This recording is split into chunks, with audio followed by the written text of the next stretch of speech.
incoming host.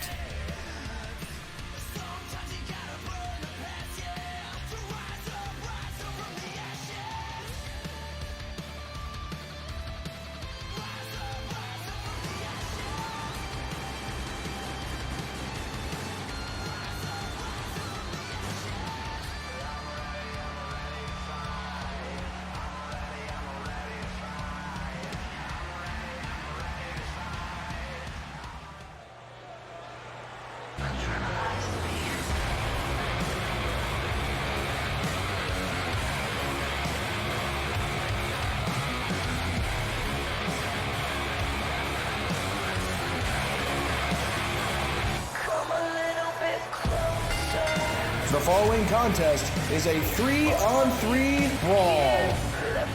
From Toronto, Ontario, Canada, Jay, the Spotlight Era. Hello everybody and welcome to Retaliation. The fallout of the Phoenix Cup has begun with the road to Supernova beginning.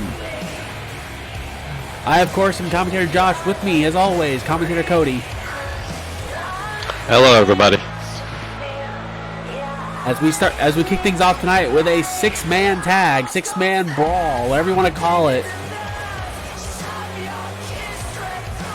As Jay Era, first man out for tonight.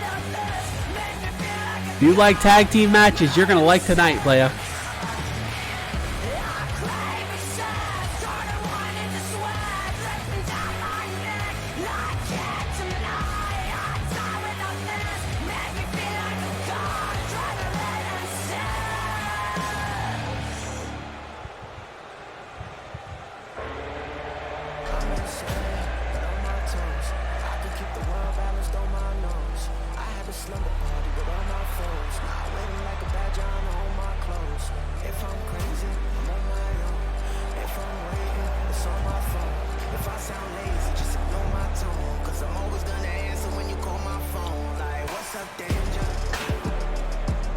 On the way to the ring, Brian Fuller. And to make this a little more interesting, the six men in this match will be facing off at Supernova, where the winner will be the Retaliation wildcard for Rise from the Ashes 3. But tonight is a preview of the six men you will see in that match in just a couple of weeks. Incredibly important for these men to start building momentum. Absolutely, with knowing how much Rise from the Ashes will take to even try to win, let alone do well. You have six men that are looking to do what other wild cards in the past have done. And we know all six of these men are more than capable of doing that. All former champions either here or in other feds here in the EWA.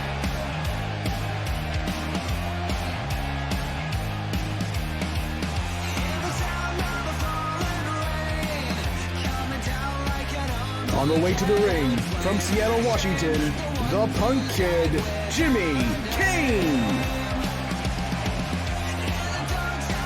Jimmy Kane, third to round out this team. You have a lot of people that are on the cusp of possibly moving up to even the higher divisions in the United States title division, trying to move up to the world title division. As we've seen the last 2 years when it comes to the wild cards, you know, a lot of them have shown they are more than capable of hanging with the bigger names. And in particular, we've seen Rise from the Ashes be a launching platform for many people that are now widespread throughout RWR as being major contenders. Yeah, great example, Adam Shaw, who people were surprised was in the first tournament, became a multiple-time Revolution champion.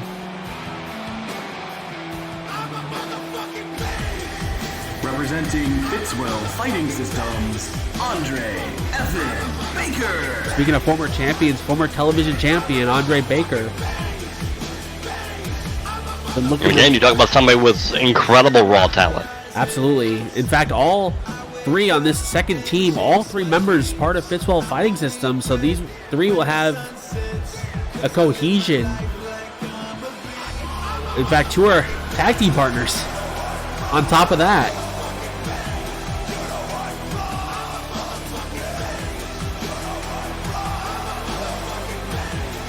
In terms of trios within Fitzwell Fighting Systems, this is one of the more popular ones.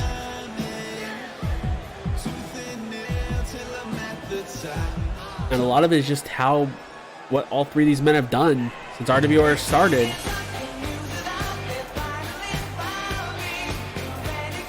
Including this man, former United States champ. Fighting Systems, the Renegade, Jack Phoenix.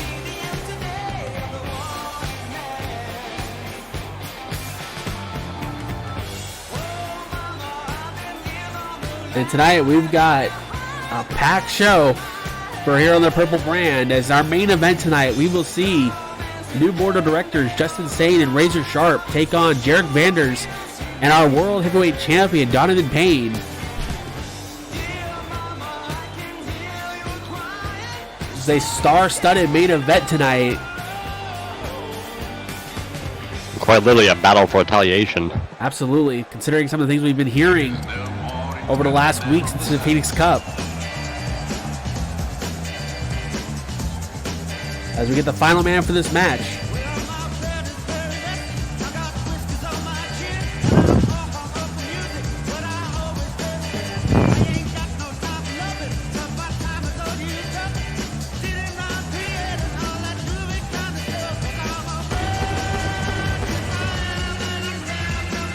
From New Orleans, Louisiana, representing the Fitzwell Fighting Systems, Honey Roy Palmer. Also tonight, we will see another tag team match, which is some fallout from the Phoenix Cup, as well as some promos. We will see Jake Rogers team up with Brandon Deaver to take on Davey Rogers and the United States champion, Chris Jones. A lot of blood, a lot of family in that match. We will also see the new women's champion, Olivia Taylor, take on the former champion, Hikaru Hime. Non-title, by the way. As we get our first match of the evening underway. Also tonight, more fallout from the Phoenix Cup. We will see Haley Shepard take on Faith Rogers. And the women's Phoenix Cup winner, Hope Rogers, will be at ringside for that match. Expect that one to get ugly. Very quickly. Don't mind the audio. Someone told Brandon Deaver that the microphones and the cameras were black cotton candy. The audio is going to be a little messed up tonight. So bear with us on that. But as always, blame Jones.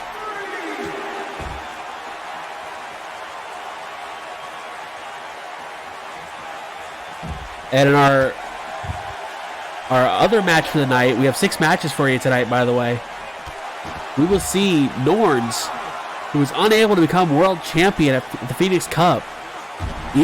Even though he tried so hard to commit murder on live TV, he will take on the Fallen Kingdom's Wyatt. And C.A. White will be at ringside for that match, as the Fallen Kingdom have put their sights onto the Viking. We'll see how that goes a little bit later. Talk about hunting some big game. Yeah.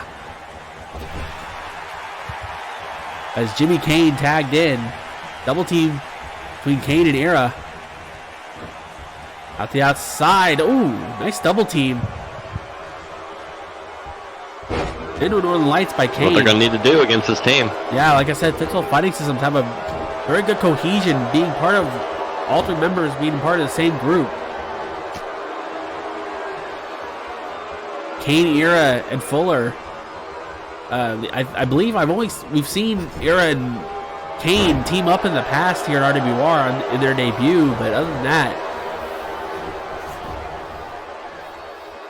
all 3 tried to fight for the WWO United States title very recently, as Jack Phoenix tagged in.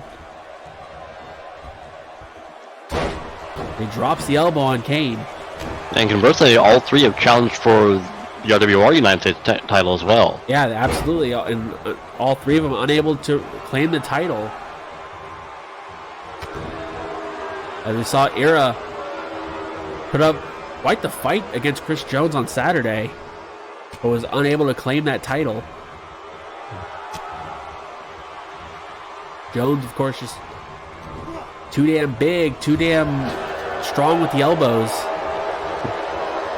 And recently, too damn mean. Yeah, that as well. As Brian Fuller tagged in. There's now double team, double super kick. Phoenix able to get the tag to Baker. And I believe this is actually a first time encounter between Baker and Fuller. I believe so. Even though they were both on the same brand over on Resurgence, never really crossed paths. Yeah, Andre taking kind of like that leave of absence in which a lot of this new talent came in to Retaliation. And now he's working his way back up through the field. Yeah, and what a way to come back. You're going to get a chance to get part of RFTA.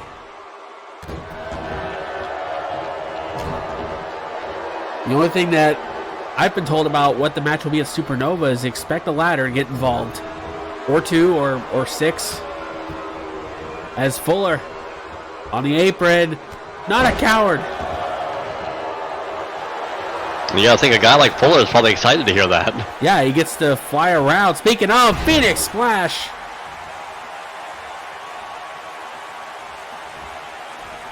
Yeah, Fuller very comfortable using ladders. Comfortable flying around. Don't let that larger upper body fool you. Now, first of the night.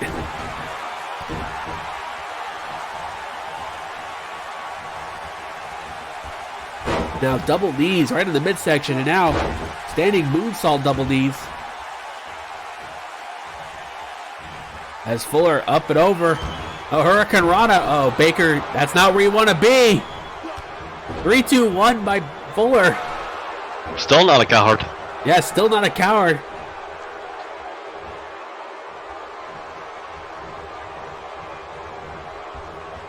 As Fuller tosses Baker to the corner, up and over.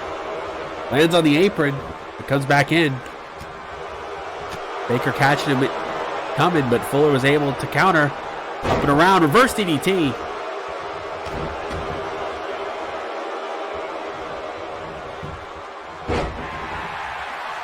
And it's strange to see the Fitzel Fight Systems trio more playing defensive. None of these guys are the kind of being laying on their back, taking a beating. Is now springboard. Oh, cutter off the top. Fuller goes right for a cover. Phoenix in to break the count. Jarrett comes in. Now Hurricane Rana takes Phoenix out of the ring. Referee yelling at him to get out of the ring. Finally does. Trip in the corner. Noah off the ropes. Rolls through. Oh, roundhouse right to the chest. And Fuller's not wearing any kick pads. That's going to just be bone right onto the chest.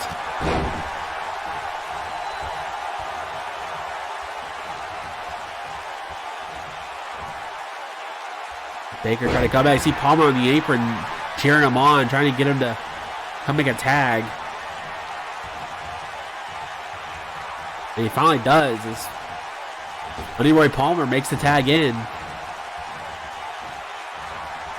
You can probably claim that Palmer might be the most dangerous of the three of this trio running Blockbuster. And a lot of that due to that roundhouse kick of his being just completely devastating to whoever gets hit by it. Tie up by the I think it's arguable to say that he's probably the hardest of the three as of recent months. Yeah, that's true. I mean, he was someone that a lot of people thought could have become U.S. champ, but just it wasn't meant to be when it came time to the number one contendership. But you know, Palmer is someone that is the only one of these three of FFS that is not a former champ. As slingshot DDT on the apron. So I think Palmer might think he has something to prove. As Phoenix, a former U.S. champ. Baker, as I said earlier, a former TV champ. Palmer's the lone member that has not won a championship in RWR. But I implore you, do not look down on him for that. No, absolutely not. Because if you look down, he's going to kick your face off.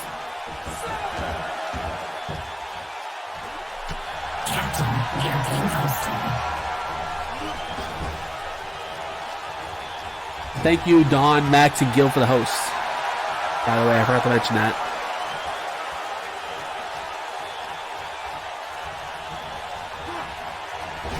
His ref almost take it out. Was able to dodge that time. Tagging the Jimmy Kane. Double team. Onto the knee. Ooh, that was a shin to the side of the head. There's Jimmy Kane now in.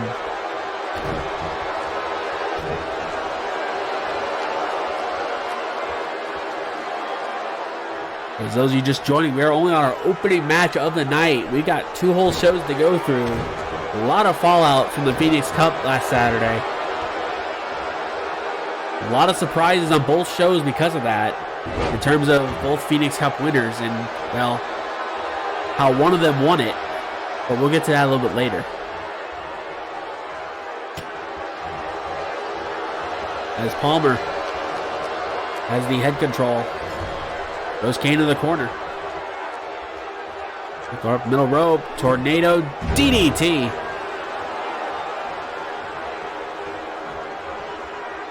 As Fitzwell Fighting System starting to build the momentum onto their side. There's the 1-2 elbows from Palmer. Going to go up top.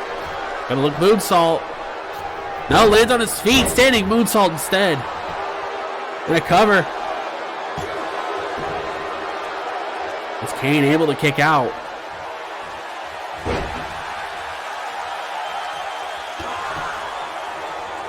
It's now Kane off the ropes, running blockbuster.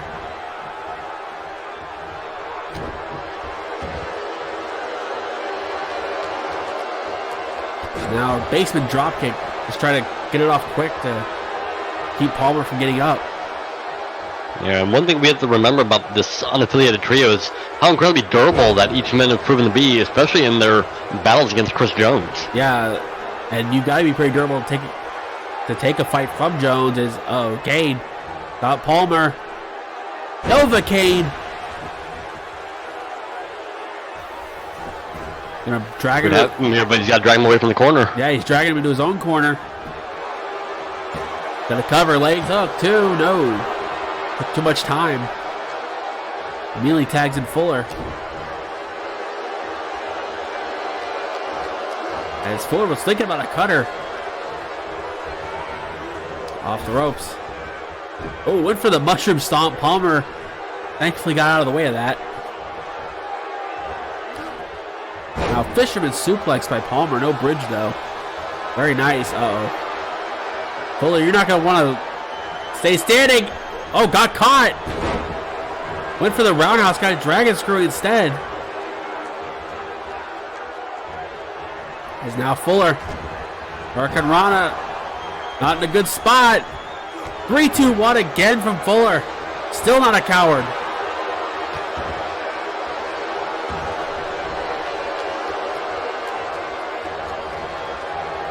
Now, showing off that speed, that quickness. As Palmer trying to claw the corner, Fuller not stopping him as Phoenix tags in. As Fuller immediately stops him. The cold tag.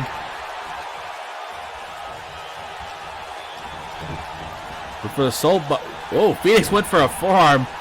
Didn't really gauge the depth that well.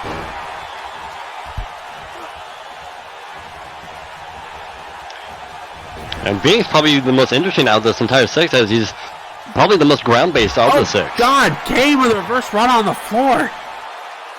Although that was probably going to ground him. As referee counting. As Phoenix just clubbers Kane in the back of the head. Felt he deserved a little payback there. Yeah. As always, we have a 20 count. As Kane helping his partner out.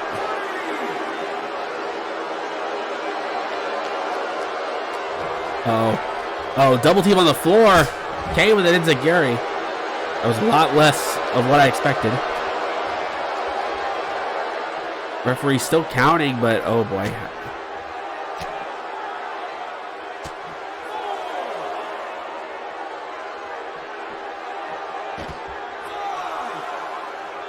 You see the rest of the Fitzwell fighting system's not really jumping down to help Phoenix, but I think they see he's turned the tide.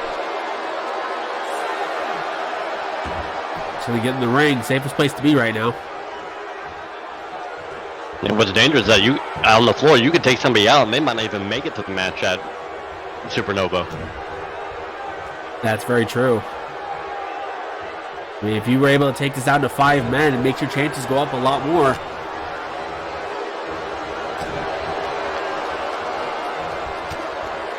As Phoenix with his striking ability, we've seen that multi-shot. Oh, well, I just mentioned it. Yeah, as Baker and Palmer in the ring, as we're going to get a triple team. Triple team powerbomb. Dead center of the ring. It's Phoenix with a cover. The Era breaks it up. And he pays for it immediately.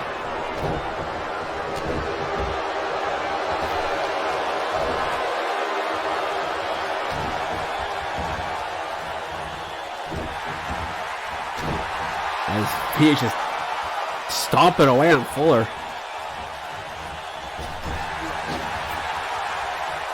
And that triple team was, showing that cohesion that FFS has. Oh. Nothing fancy about that shot, just right in the face.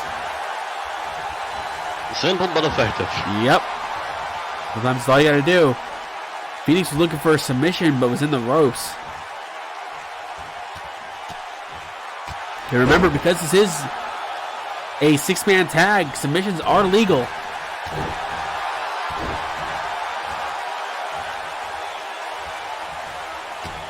Phoenix might be the only person in this match that would probably benefit from that, but, whatever. As more strikes, kicks right to the chest. With a soul butt right into the chest, looked like.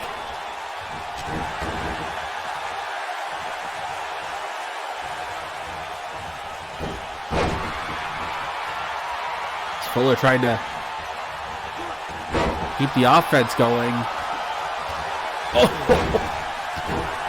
That was just a shoot kick to the face. It doesn't gotta be fancy, it's just gotta be effective. Yeah, and when it comes to Phoenix and Palmer, when it comes to their offense, it's nothing but effective.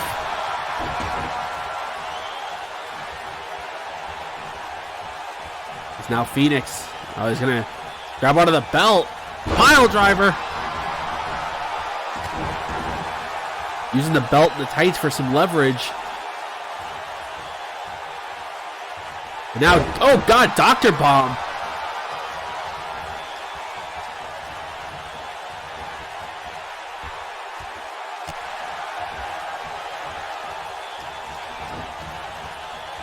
As Fuller going to the corner. No, up and over. Okay, a lot of something just happened. As Phoenix back on the outside. Yeah, and getting dropped on the back of his head. Yeah, again.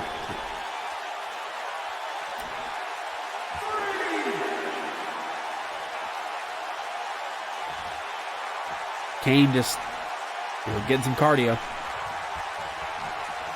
Never skip leg day. Yeah, never want to. Is oh boy, this Fuller just taken down. Hey, thanks Dom for the 21-month resub. Much appreciated.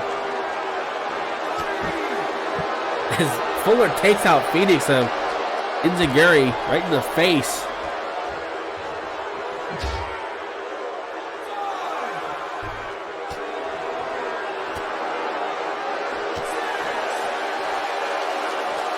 And remember, folks, we're still in our opening match.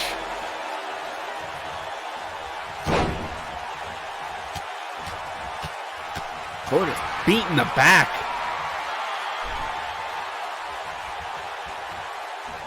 You got to remember with Fuller, he is the brother of Chris Jones. So a lot of that anger might come out. And what we're used to seeing, another 3-2-1, still not a coward. As Fuller on the apron, springboard, overshoots his target.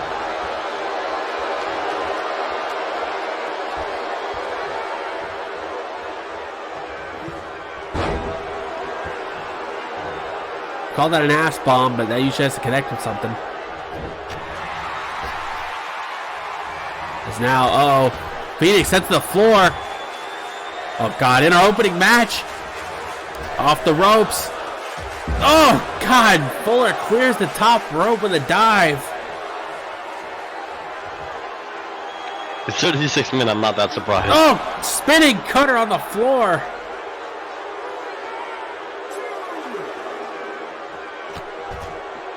Oh, God. Jesus. God, I thought Phoenix was the one that could kill you with a shot to the head. But the problem is he has to get him in the ring. Yeah, this is all on the floor. It's all great for hurting someone, but you got to beat him in the ring. As ref's counting. Phoenix throws him back into the ring. Hauls him in. Is now back elbow. Shot to the midsection. Roundhouse. No, misses. Gets the comeback shot afterwards. Oh, God. Well, so nice they're going to do it twice. The sequel. Triple powerbomb again.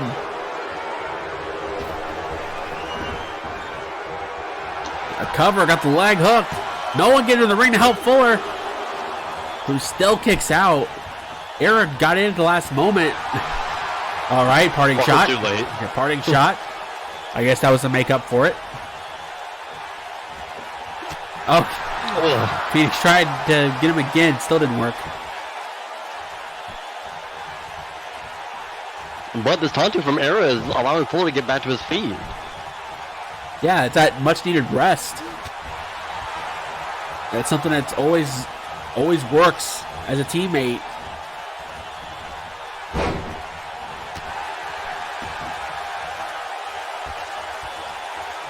Fuller, not sure what to do. He's okay, tags in Jimmy Kane. Phoenix trying to crawl to the corner, but almost went to the wrong side. Finally makes a tag to Palmer. Clothesline takes Kane down. Kane waves off the drop kick.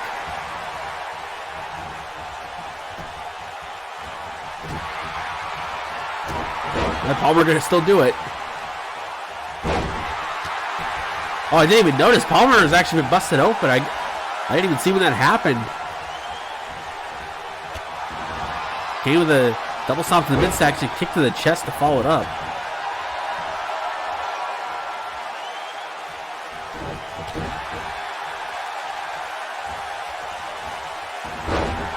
Resubscription received. Thank you for renewing your Class 2 access. Thank you, Boosie, for the Tier 1 sub. 16 months. Which, by the way, here comes shill mode, Kappa. This month, until the 24th, I believe, all new subscriptions are half off. However, it does not work for gifted subs, which is kind of weird.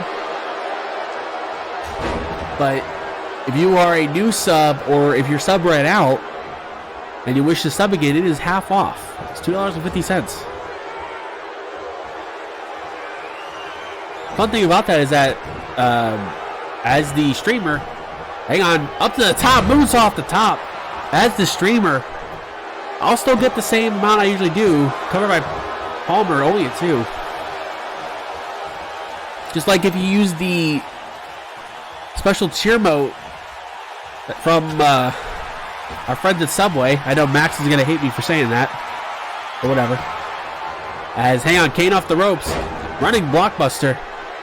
Special cheer mode any cheers over 10 bits, I'll get an extra 10% as Jimmy Kane gets the pin on Palmer. I mentioned Subway. As Kane picks up the win, pinning Honeyroy Palmer. As Kane, Era, and Fuller pick up the win. What a wild match.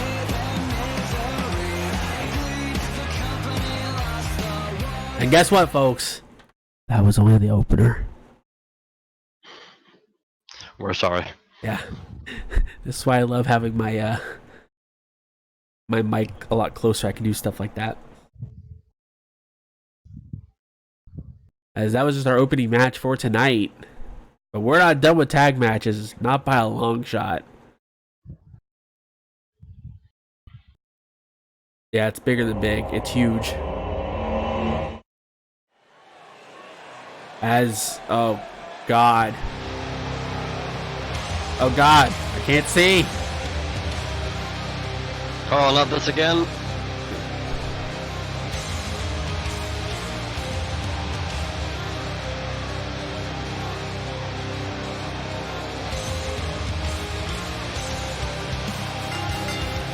The following contest is a tag team match. On their way to the ring, the leader of the Riders Foundation, Jake Rogers. Well, I guess with all this, I guess you could say Jake is a pirate in the fog.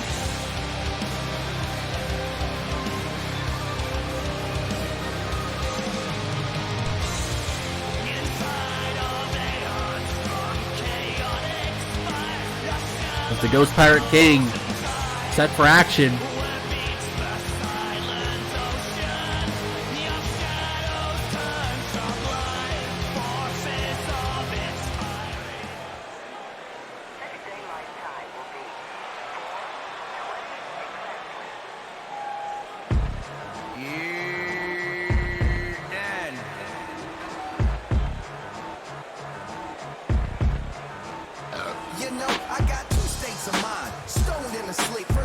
Maybe you know this is the reason why we have this.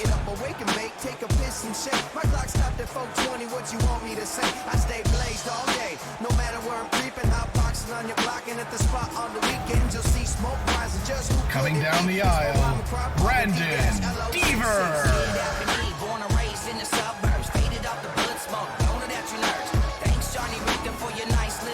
Trust me, if we could figure out how to make the smoke green, we would.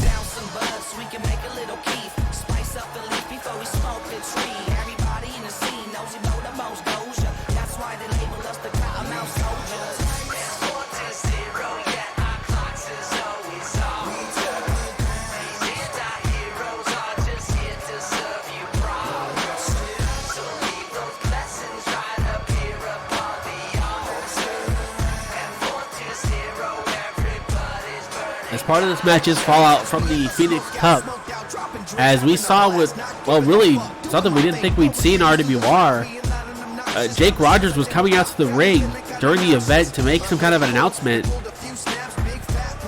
But before he could, Davey came out, and the two of them got into a fight. We're not. All we really know is that we heard Davey say something about. Hey, Cody, do you know what he said? I know you were here for that.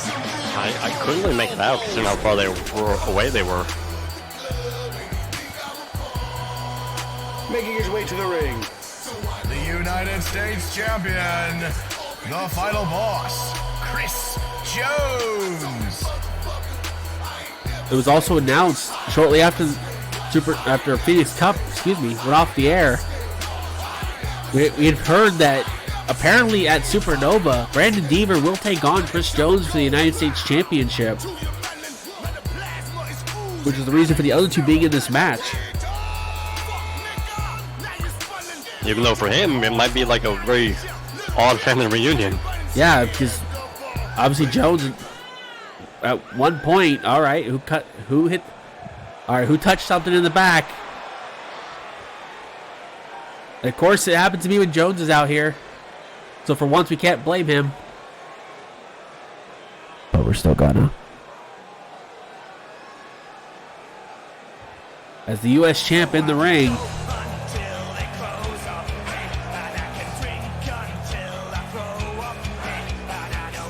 Off the Florida Keys, this is the Party Pirate, Davey Rogers. And this is, as you said, this is a bit of a family reunion because Jones is part of the Rogers Foundation in a way because he is family. And being the nephew of Jake Rogers, teaming up with his cousin Davey tonight.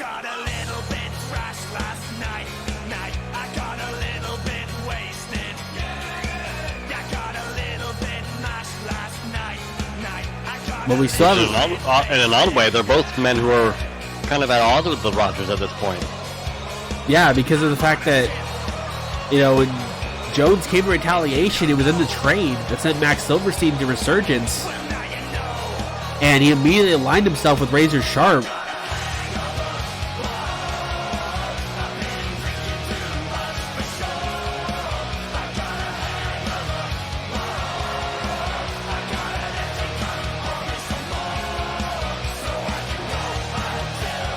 Jones since then has been, you know, the monster that a lot of people thought he really could be in a way.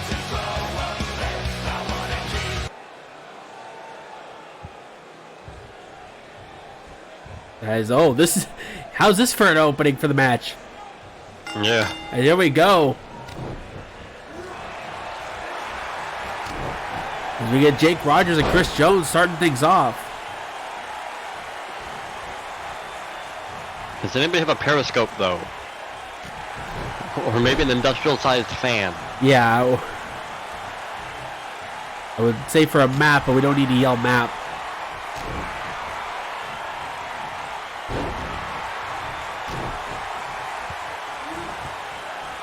I was going to say we were in Silent Hill, but then once you realize who's in this match, oh, God.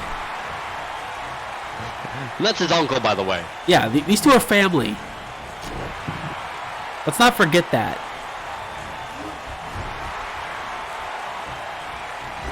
Although ironic. Oh, guys, Deaver gets taken off the apron. I was actually just about to say, is Deaver still there? I can't see him. He kind of blends in. But Jones certainly saw him. Yeah, discus right. Yeah, we're sorry. Well, most of us are sorry. Actually, the funny thing is Jake and Deaver, in terms of the colors they wear, they actually kind of match pretty well. Yeah, and in a way, those two are the real odd pairing here. Yeah, which is weird considering that, but Jake at least stands out a little bit with glowing, so I can kind of see him a little better. As Davey gets tagged in, uh-oh. Yeah, in a way, these two are the ones with the cohesion tonight. Yeah, it's off the ropes. Oh God. Oh, God. Oh! All that weight from Jones. Number 10. Yeah, Jake might have been turned into a pancake.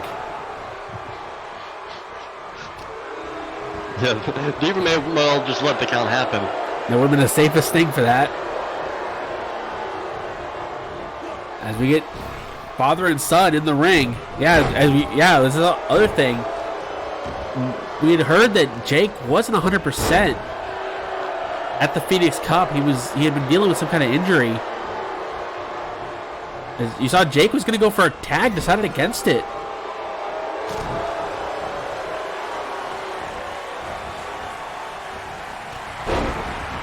I mean, if you really think about it, no father wants to see like their son get beat up. No. But if it has to happen, maybe it's best he do it himself. And we're not advocating that, by the way. Yeah, let's be, this is a competition. Yeah. We here at RWR do not condone of parents beating their children. No.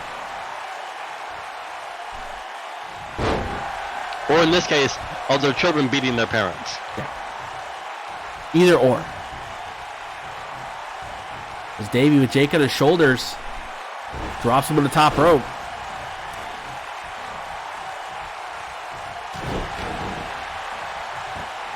Yeah, we have all these funny games with all this stuff we got going on, but, you know, there had been a rumor going around as backstabber by Davey.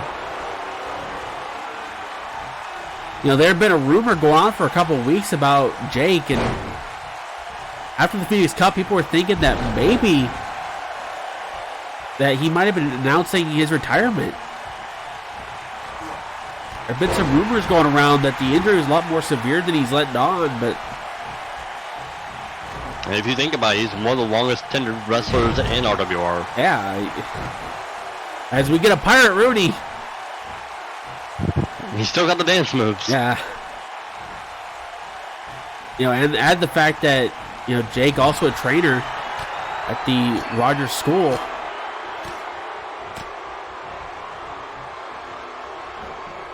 And had a hand in a lot of people in the upper echelon of RWR. Yeah, that's not even including both his kids.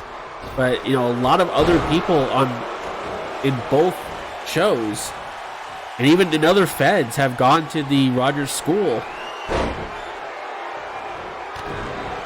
Where pretty much every member of the Rogers Foundation, you know, teaches different aspects. As a matter of fact, I think 3 of the 4 men in the Retaliation main event. Yeah, I think so, as well as small package driver by Davey as Deaver breaks it up. As Jones runs the ropes. Get some cardio in.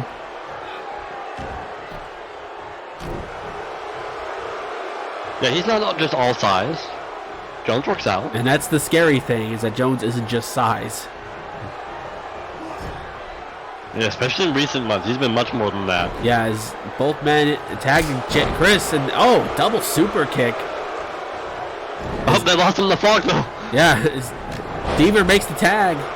We're in Deaver's territory right now. He's got the best visibility of anyone. Do you think that's why he wears the goggles? It might be, actually. I always wondered that.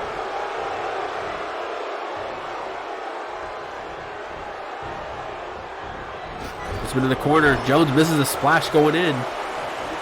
But you can see the obvious size difference between these two. This is what Deaver's going to have to deal with in Supernova. And to be fair, that's the story of the United States division lately. Yeah, absolutely. Is now double team. Oh, up onto the German. Davey off the ropes. Double team. Clothesline German suplex. Very nice work. I'm telling you, these two have had great teamwork tonight. Yeah. And it's probably because they're so familiar with each other. Yeah, these two, as we said, the Foundation, one big family. And these two are cousins. So it makes sense that they would be close like that to be able to get some kind of game plan. Yeah, because of that closeness, they have that natural familiarity with each other. Yeah, we were saying it earlier in the 6-man tag with Palmer and Phoenix having that familiarity, being workout partners and training partners. But it's a little different when they're blood.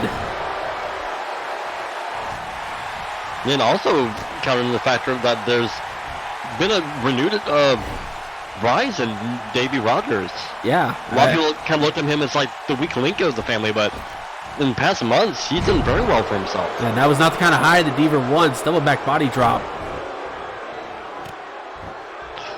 Which might be the entire like core issue at play here with the family. I think that Davey was looking out to like do well for himself, but now that the rest of the family's come over, he feels like he's been robbed of that chance. Yeah, because originally when Davey came to RWR, he wanted to prove himself on his own. And was doing that. Yeah, he was starting to get some momentum, and then all of a sudden the rest of the family showed up. I mean, not to take anything away from Davey, he has been doing very well for himself. He has.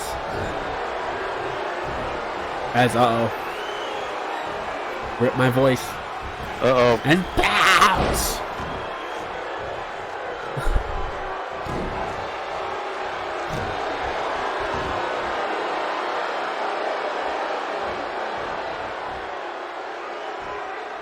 Glad I had a bottle of water next to me. Yep. I was gonna let you take a break for that. Yeah.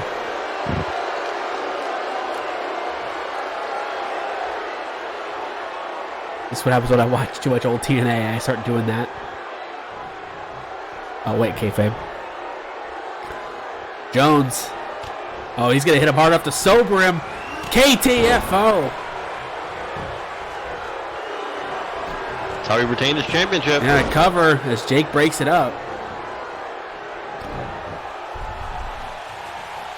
As Davey hits a neck breaker on Jake. Honestly, the real question in all this is, what do Hope and Faith think about all this?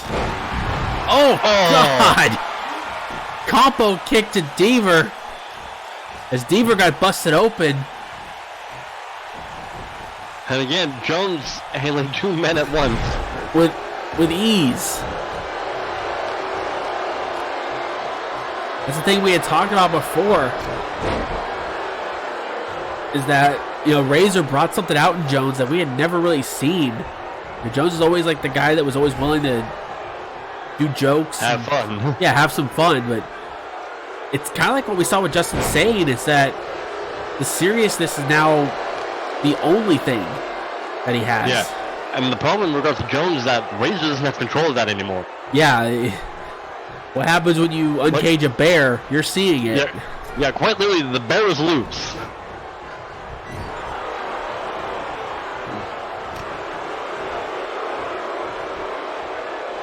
As Deaver reverse DDT. Trying to get a breather.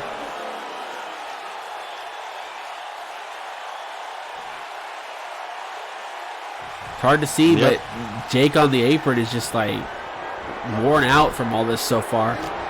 Yeah, and again, we don't know the extent of his injuries. Or really what they are. We just know he's been dealing with an injury for quite a while. So you gotta think, like a neck breaker like we saw from Davey, we don't know what kind of damage that's doing to him. It's now another double team. Oh boy. As Davey off the ropes. Clothesline.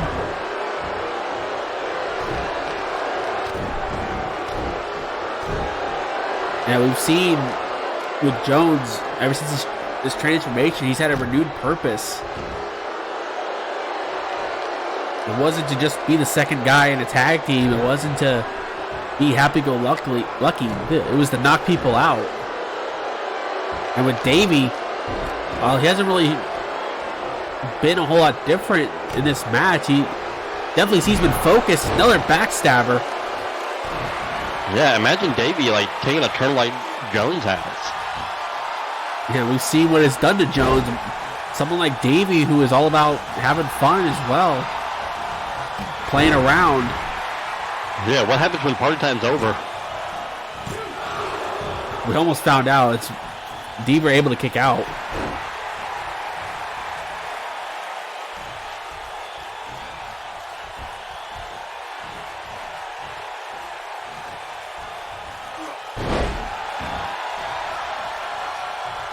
As Deaver tried to make the tag, but Davey stopping him.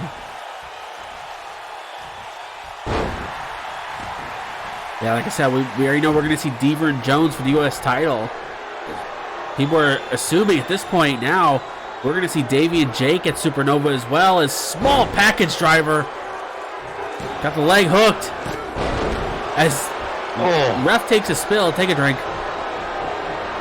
Which broke up the count. As Davey leaving the ring. Oh, never mind.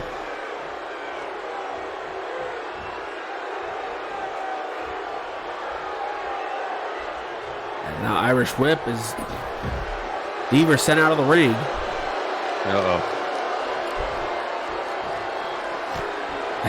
If you thought it was hard to see before, let's pan the camera up.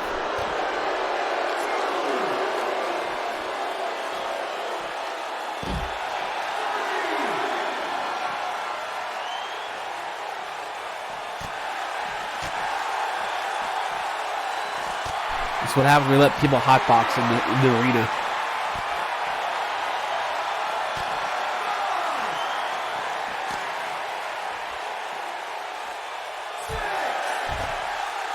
Although I was told, as everyone was making their entrances, apparently all of our food in the arena is now double the price. So I guess there will be a good thing to come of all this hotboxing.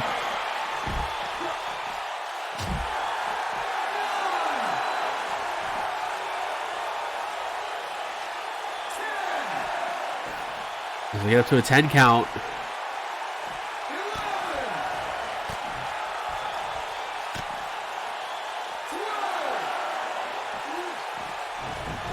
Very good point.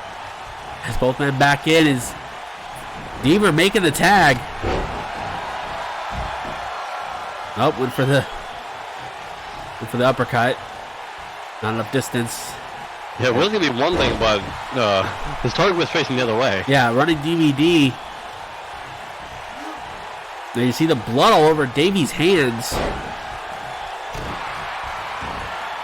I'm going to be honest, not sure who that's from. I mean, at this point, it could be from anyone, but splash from Jake into the back. Shoots the cannons off. He's now standing sliced bread. Stacks him up on his neck, but got legs hooked. Only a 1. As Davey crawling in the corner makes the tag to Jones. Uh-oh. So spear immediately. Jake pops right back up. Oh, went for the discus elbow. Again, Jake caught it. If there's anyone that knows Jones well enough to avoid that, it is Jake. As now Jake, oh my God. Oh, dear God. Well, if his knees weren't hurt, they are now. I was going to say, you got to wonder what that did to Jake as much as it did to Jones. Yeah, that's a lot coming down on both knees. It's Jones now pressing Jake over his head.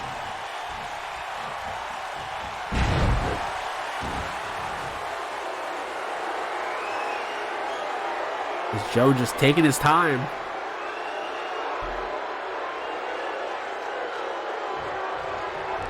Uh-oh.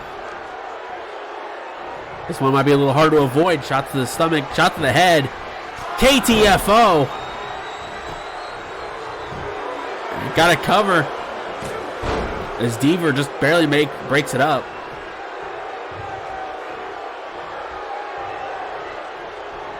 It's Jones leaving the ring. Oh dear. Oh, never mind. I think he was looking for Deaver. I think he lost him.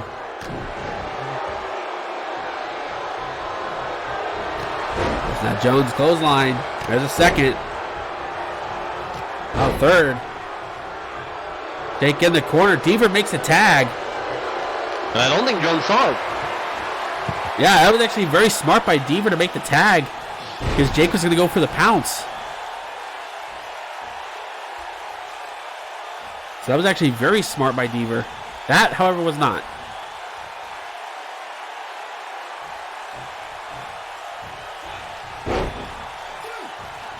Jake tried to leave the ring.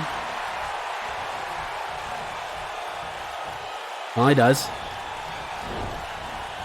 Now into the corner. Oh, misses a splash. Davey jumped off the apron to avoid that. I think Jake was wondering, what's this thing I'm stepping on?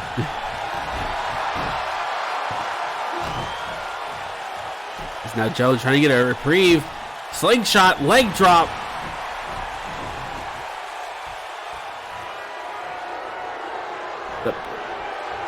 No one saw that.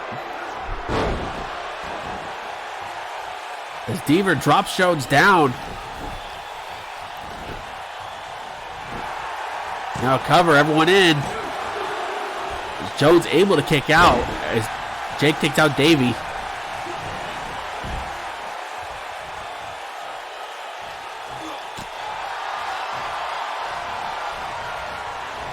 Whip into the corner. And we know what this usually means. Off the ropes. And pounce. Second time. Jones is going to go right for it. Shot to the head. KTFO. And dragging him away from the ropes. And now a cover. Referee out of position. Jake breaks it up. You probably lost him in the fog. Yeah, probably. Probably didn't realize there was a cover being made.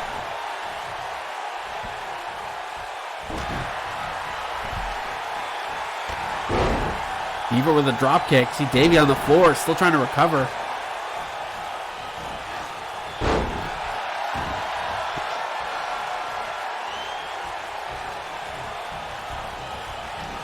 into the corner. That time Jones hit the elbow into the corner. Gonna pick him up out of the corner. With one arm. Yeah, pendulum backbreaker. Oh, gonna pick him right back up.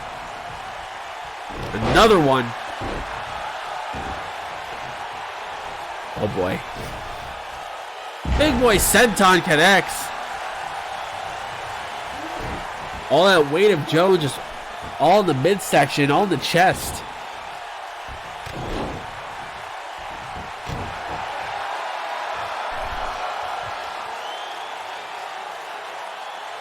You see Joe just taking his time. Be patient.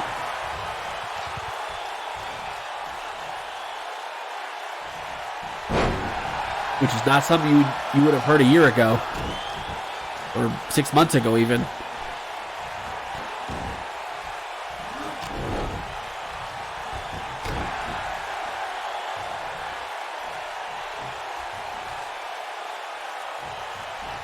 Yanking Deaver into the air. And again.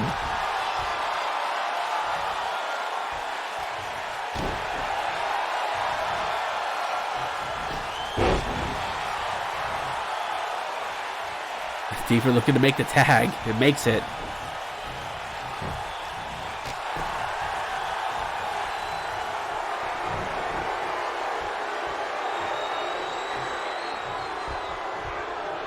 Jake with the dreaded neck breaker.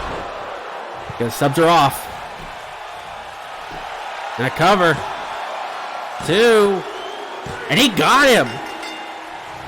As Jake Rogers pins the United States champion. The winners of this match are Jake Rogers and Brandon Devers. As Jake gets a small measure of revenge from what happened on Saturday. Deaver builds a little momentum. That shows Chris Jones can be beat. But that was in a tag match. Supernova's going to do it alone. Not many people have been able to do that. Nope. But a very rare thing since Jones came to Retaliation. And now it's just our second match.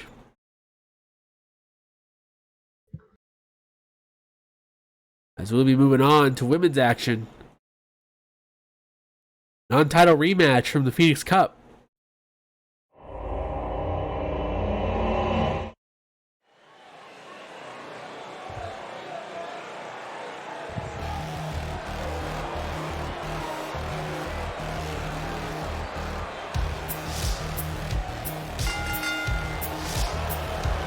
On the way to the ring, representing the new board of directors, the RWR Women's Champion, the Violet Queen, Olivia Taylor. And you see Olivia becoming Women's Champion for the second time this season. Another recipient of the hot potato of the Women's Championship this year.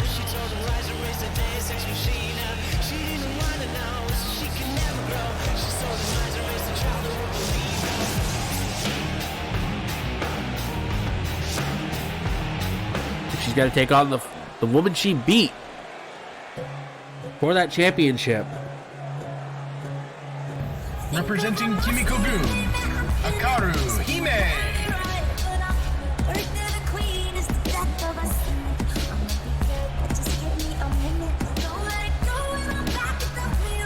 This all started when Chris Jones was kicked out of the new board of directors for not helping Olivia advance the Phoenix Cup. And it set Olivia on the path of the Women's Championship match from the Phoenix Cup, in which she'd become champion for the second time.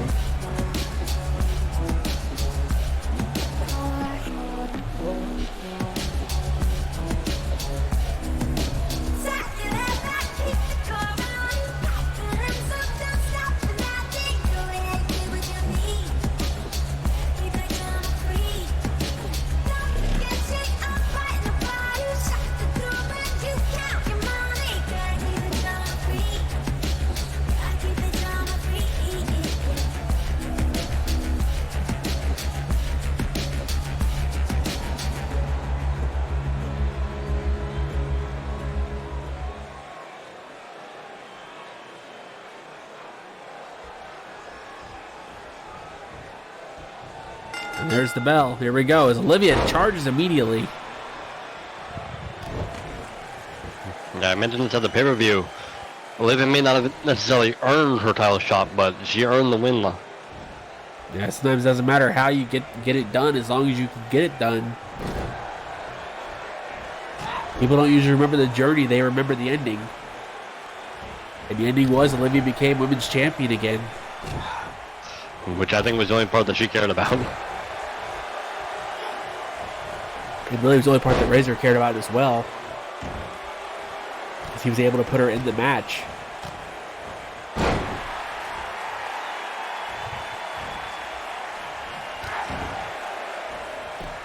As Akara with a quick cover. Not even a one. Try to get that quick cover immediately into an arm bar. Or cross arm bar.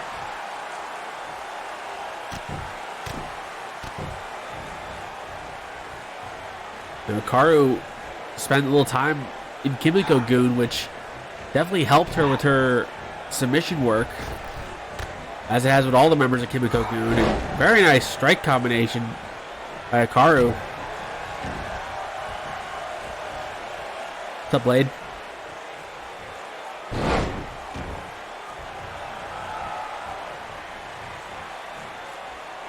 You know, in that relationship with Chris Jones, we've seen, you know, they were a power couple for a little while, with Hikaru being women's champ and Jones being the U.S. champ. This is PC.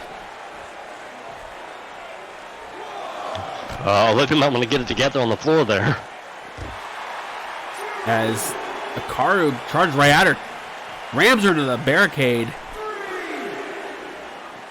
Because you know she wants her title back. Oh, absolutely. And if the trend continues, we know what would happen.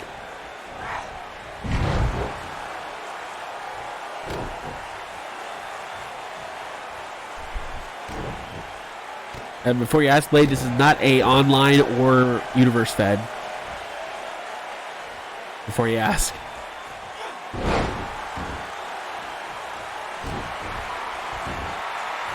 And now back to the cross armbar.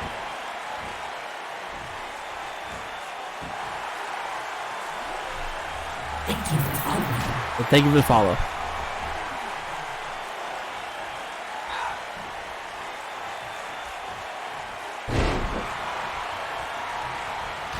As Olivia trying to stay on top. And go for cover. It's out for one. As, ooh, stiff elbow. Oh, speaking of stiff.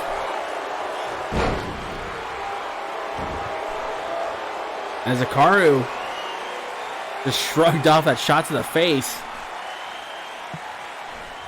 As from behind, Queen suplex. Got it hooked to the bridge. Only a two. Now, Queen suplex would have won Hikaru the Women's Championship a couple months ago. This leaping DDT. But unfortunately, it did not. Was not able to put Olivia away. Yeah, it was not enough. Even after two of them. Just shows, you know, how much Olivia has grown in the last year and a half in RWR, especially after last year where, you know, a lot of people thought she'd be women's champ, you know, when the red was around. But unfortunately wasn't able to do it this year, however. Hang on, Olivia. Oh, boy. This is either going to end really good or real bad. Oh, diving hurricanrana. That actually went good.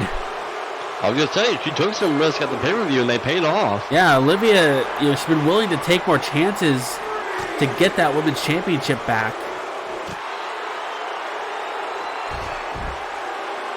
And for those who didn't know, apparently Olivia, you would think this is going to come back to bite her. Speaking of, she just ate that LED post. But Olivia has issued an open challenge for Supernova for the Women's Championship. It has been accepted, but we're going to have to wait to find out who accepted the challenge. And considering the women on Retaliation, that could go really good or really bad, depending on who answers it. I'm going to say, it could be a Hikaru for all we know. Yeah, it could be. This could just be a way for Cara to learn a little more about what it takes to beat Olivia. The question is, did somebody beat her to it before she got backstage?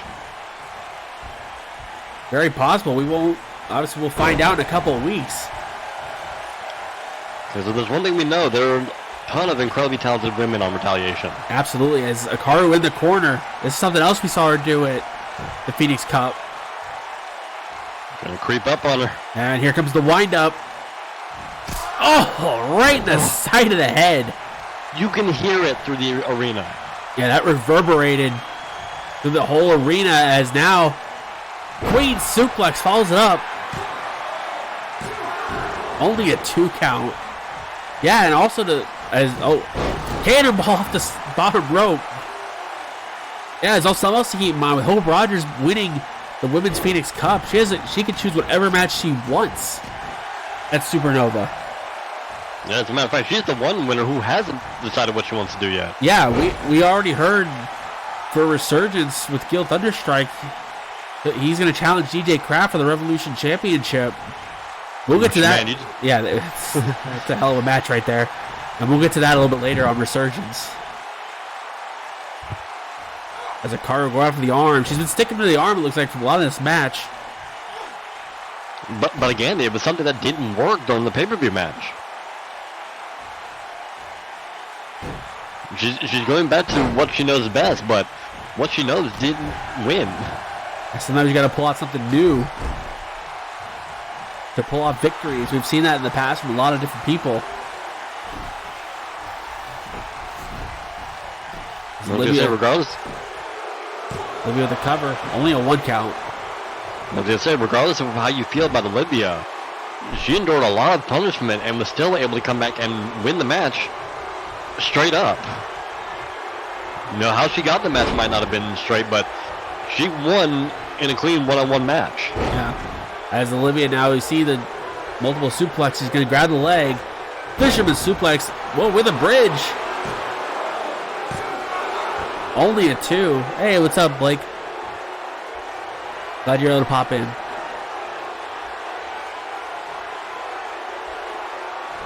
But Olivia, that's what she won the title with. Violet Crown. That's how she won the title on Saturday. Leg hooked. And it gets her the win tonight as well. As the women's champion victorious. The winner of this match, the RWR Women's Champion, Olivia Taylor. Unfortunate as it may be, I think Olivia just has Akaru's number. Yeah, it's just, there's always that one person that you could just never beat. Always put you away every chance you face each other. And I think, unfortunately for Akaru, that might be the case. And hold on, wait a minute. We know that music. And only one thing is Apathy. Apathy is back in the ring. I had no idea she was here. And just attacking Olivia. We haven't seen Apathy in months. Oh boy. Somebody wants payback. Got a table. And wait a minute. Is Apathy the one that answered the open challenge? As Olivia driven through the table. As, oh god, more fighting back. What is this? We just right backstage. And a joke I didn't get to make. Come on, guys. As we just getting chaos here tonight. Adam Shaw, Martin Starr.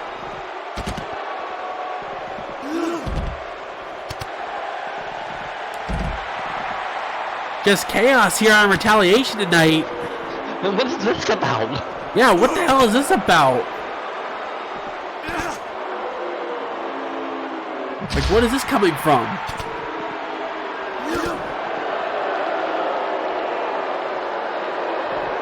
And Shaw does the deal on the floor. How do you, Razor?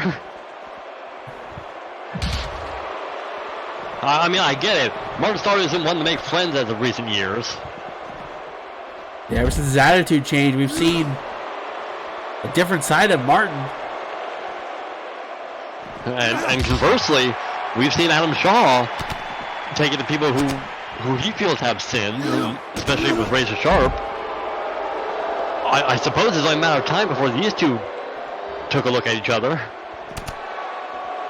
Yeah, Shaw defeating Razor Sharp at the Phoenix Cup.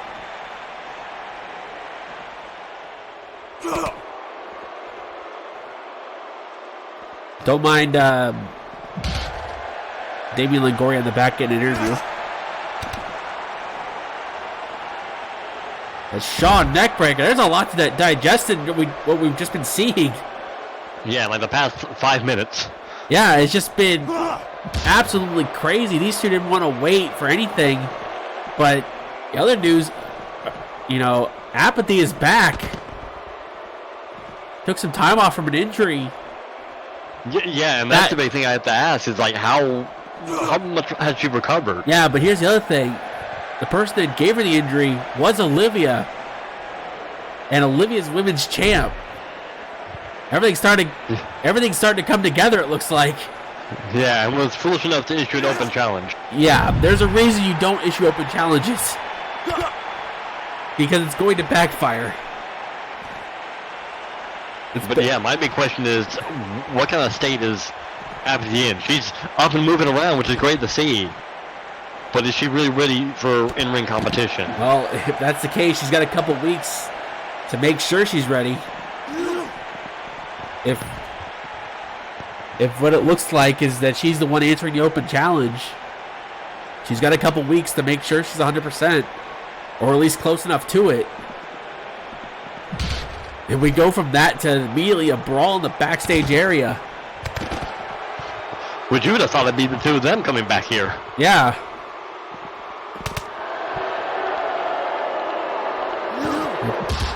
Oh, Shaw bounces off the wall. That's not what we meant by off-the-wall action. Although we are getting it. Yeah, we are getting lots of it.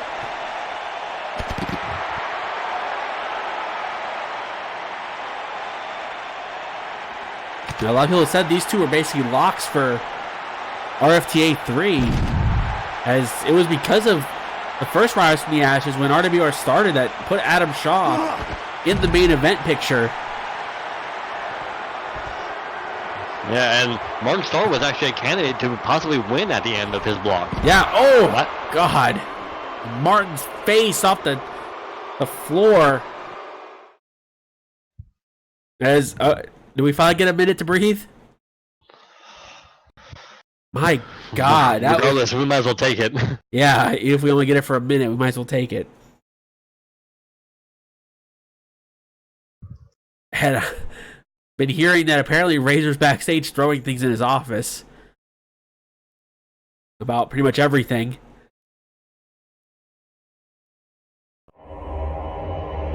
Resubscription received. Thank you for renewing your Class 2 access. Thank you, Connor, for the 21-month resub on Tier 2. Also a little rude. Yeah, a little rude.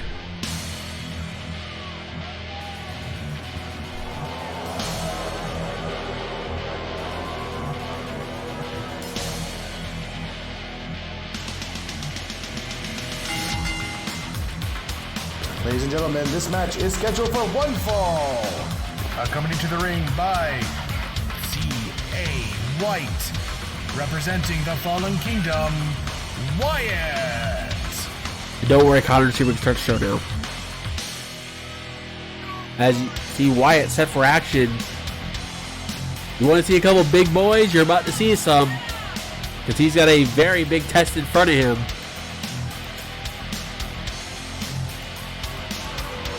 But it's the man in the hood, C.A. White, who's the one that's targeted Norns. Yeah, this all starting a month back. Yeah, we saw the Fallen Kingdom were set to take on Norns in a handicap match, but our world champion Donovan Payne came out to even the odds. This is, of course, after they attacked him backstage. Yeah, after Balin Wyatt attacked Norton's backstage. I said they needed another advantage. Yeah.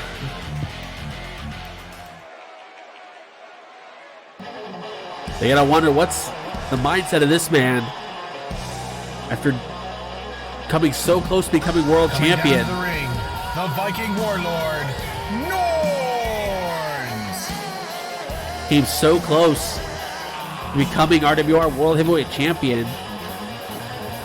I have to say, this is odd to say, but I do not envy Wyatt tonight. Yeah, it's one thing to have to face Norns. It's another to face an angry Norns.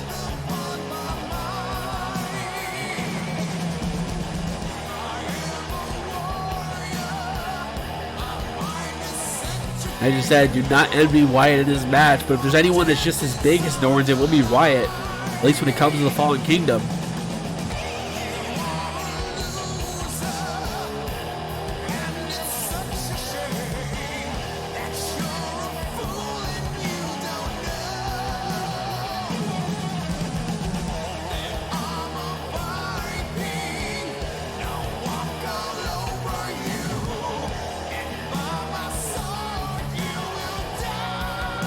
Viking Warrior, the Viking Warlord, set for action.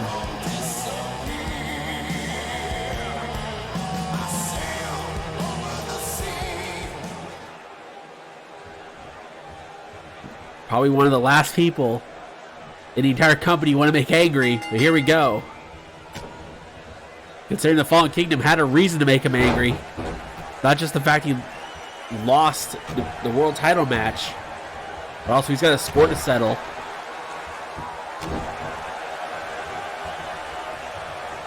And I believe this is one of Wyatt's first singles matches in RWR. And boy, oh boy, is it a big one.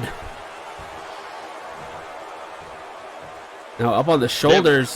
Oh. But at the same time, if Wyatt can manage to win, you know, sky's the limit from there. Absolutely. Granted, we're a bit of ways away from that show. Even though that was in June. Like I said, ways away from that. Yeah.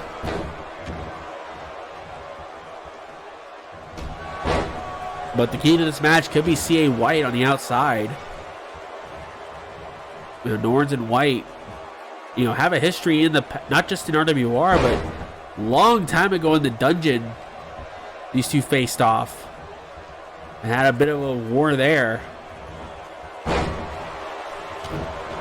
You know, when White returned to wrestling this year, he surprised everyone, not just by coming to RWR, but also not coming alone.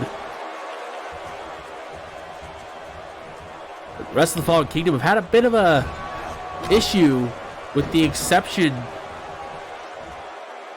with the lone exception of winning the women's title.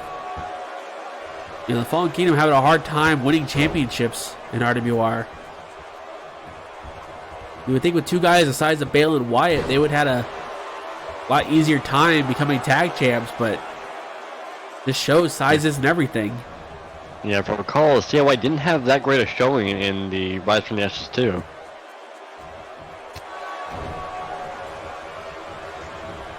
And Norns, oh God. Oh dear. Not wasting any time. Birding hammer. As White distracted the referee. There was your upskirt shot. You're welcome, ladies. Yep, and fellas. Yeah, if you're into that. Yeah. Well, you can see C.A. White already, his presence already paying off. Oh, just kicked him in the face.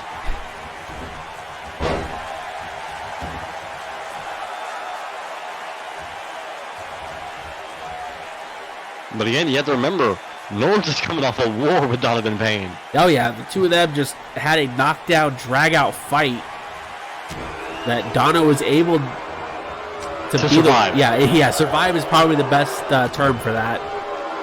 Trying to hit the go to sleep the entire match, finally hits it and picks up the win. As go behind by Norns, 3 Fates incoming. Yeah, we saw these aplenty during the pay-per-view. We saw about 38 Fates last Saturday as Norns, as White was just yelling something at him. Yeah, see how White managed to steal his attention. As butterfly by Wyatt, look at his strength. Brings him over. We will remind you, Nords is not a small man. No, not in the slightest.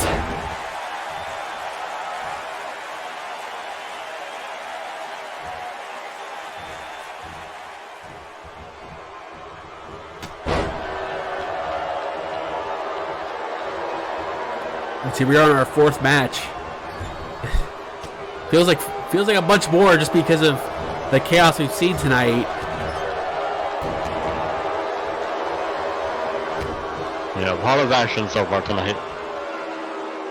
Yeah, a lot of action and a lot of other things. And sit-out powerbomb. Yeah, got the arms hooked. Only gets 2.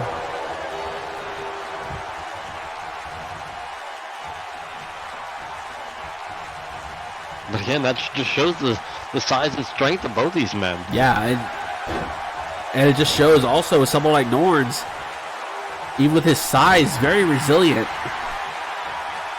Obviously, he's not used to being the one fighting on his back, fighting from behind. Yeah, but also remember, Norns is not 100% tonight. No, not even in the slightest. We know he's not 100% for this match. Yeah, he's not even had a week to recover. Yeah, it's only been about 5 days.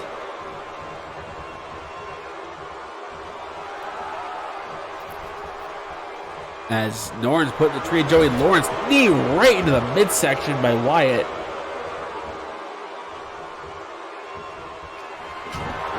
Now shot to the back. Sleeper suplex. Norris lands right on top of his head. Which, if there's any place to aim for tonight, that might be it. Yeah, with all the knee strikes Dono gave him. It's now TKO by Wyatt. Another shot at the head. Got a cover. Leg hooked. 2. Ooh. I actually thought that was it.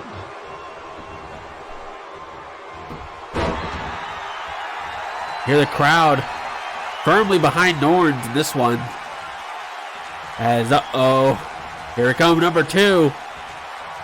Burning Hammer. Mad. Burning Hammer again. The cover. Leg hooked. No. Wyatt able to get the shoulder up. Now, for someone that's mostly known for tag matches and multi-man matches, that's actually very impressive that Wyatt has the stamina to keep going in this match, has the resiliency to keep going. I think it makes you wonder, like, does Norns have full use of his strength tonight? It's usually 2 burning hammers. That'll put most men away.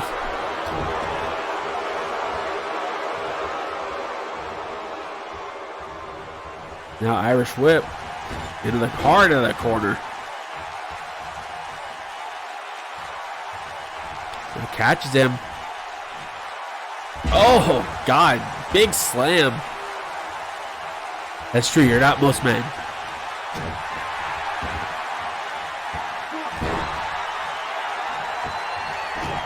Is Wyatt continuing. And now going to go for a side headlock and try to slow it down. It's actually not a bad idea. And again, working on the head of Norns. Yeah, with him not being 100%, that's definitely where you want to aim, but at the same time, could you just be pissing him off? Because we've seen in the past, when Norns is mad, bad things happen to people. Yeah, remember, they're on the floor now. Oh, God, it makes it worse. You heard the thud. Yeah, that was concrete. There's a pad out there, but it's mostly for decoration. Now, a backbreaker. Very nice. Using the shoulder to do that.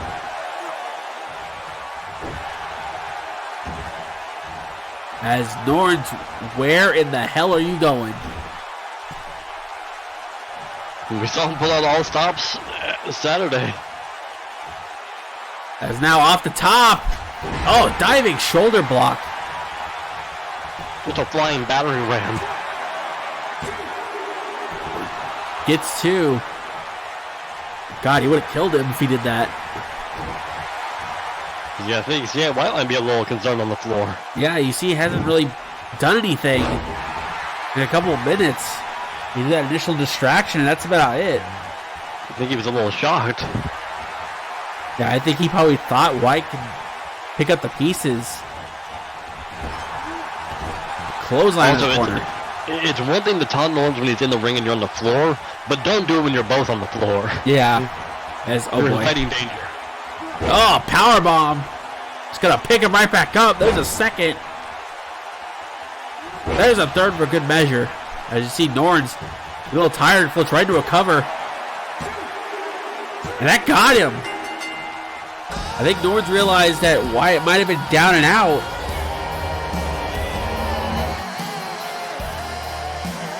The winner of this match, the Viking Warrior, Norns! He didn't need a three-piece of the Burning Hammers. Just powerbomb him to hell. As Norns picks up the win.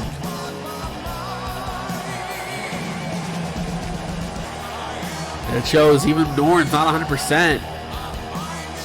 You give him an opening. He doesn't need to be completely healthy. And I think a lot of the inexperience of Wyatt might have caused some of that.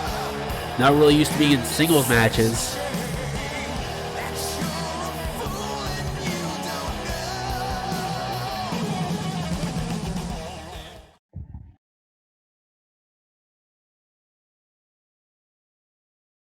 As we move on from there, as we get our semi-main event for tonight on Retaliation.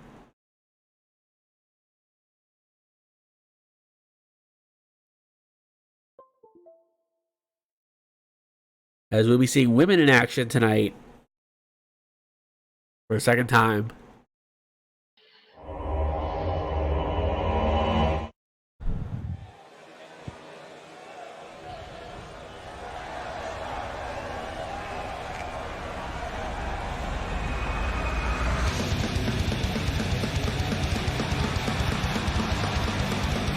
As we get some more Pirates. Ladies and gentlemen, this match is scheduled for one fall.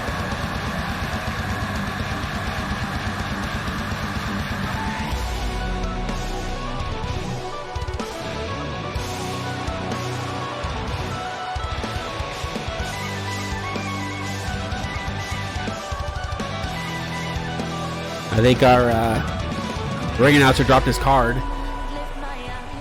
Or Mike, I'm not sure. But Faith Rogers. They come to it in time tonight. Yep. As with her tonight, her daughter and the winner of the Phoenix Cup, Hope Rogers, accompanying her mother to the ring.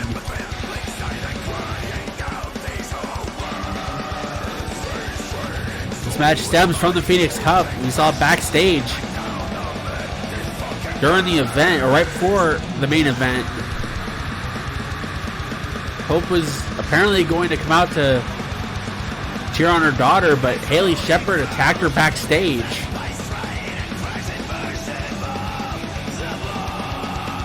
Faith wanting revenge.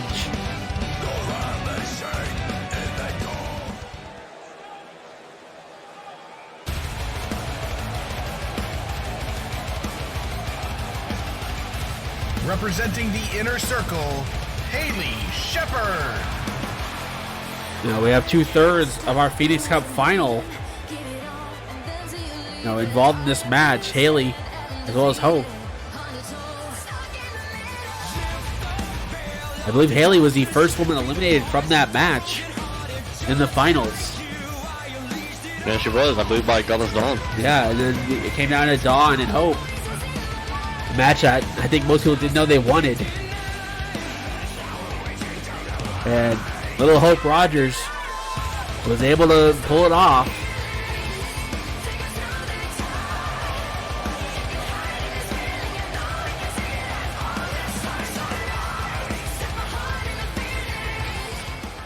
And again, the stunning thing about this whole thing is that, like, ever since, the Rogers came over, that these three have been working together for the most part. Yeah, they had been on the same page, mostly at least. And they've been working very well together. Yeah, they've been very effective as a trio, watching each other's backs, and all of a sudden, Haley just attacks Faith. I don't know. I guess she perceived some kind of favoritism towards Hope, and that didn't do it for her.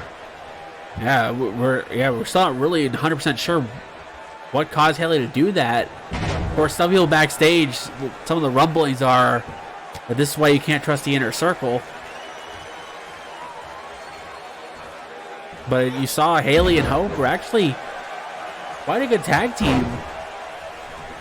Even when they've been partners for a long time. Yeah, and even when the tag titles were destroyed, like, they stayed as a team, continued working together. But as soon as the rest of the Rogers Foundation came over to the show, I don't know, it just...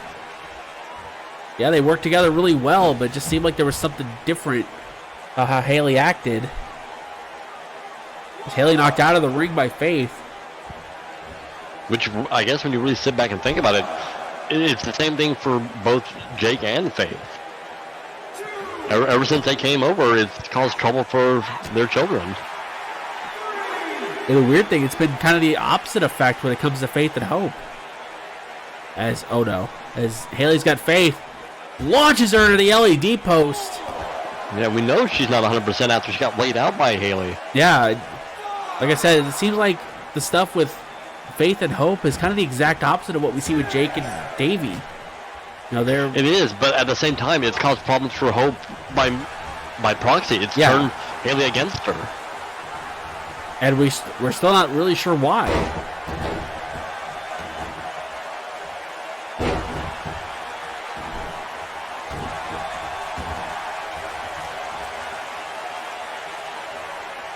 As Haley trying to go after the arm. So much so that Hope felt that. Back elbow into a Northern Lights. Oh, with the bridge.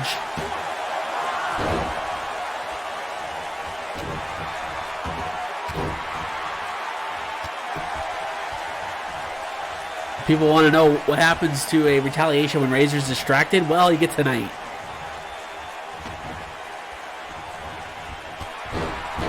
Haley with a drop kick into the back. Again, targeting the head and neck, the spine. Yeah, the area that she attacked.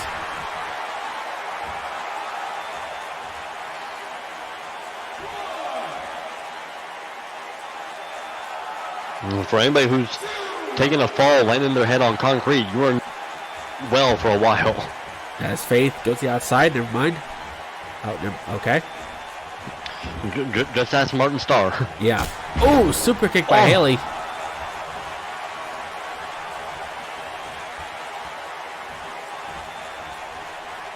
And another thing we saw with the inner circle during the Phoenix Cup was a hang-on cover. Only gets one. We saw Doug Shepard come up for a promo, and before we got started, Duke Dice interrupted him, and he wanted to try to buy Doug's golden ticket. Yeah, he wanted to start waving the bills. Yeah, he wanted to toss some money around, buy the briefcase, but Shepard said no, and then the rest of the inner circle attacked Duke.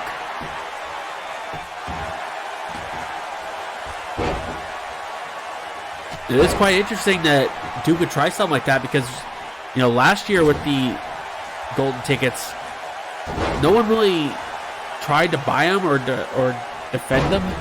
We saw one given away, but that's a different story.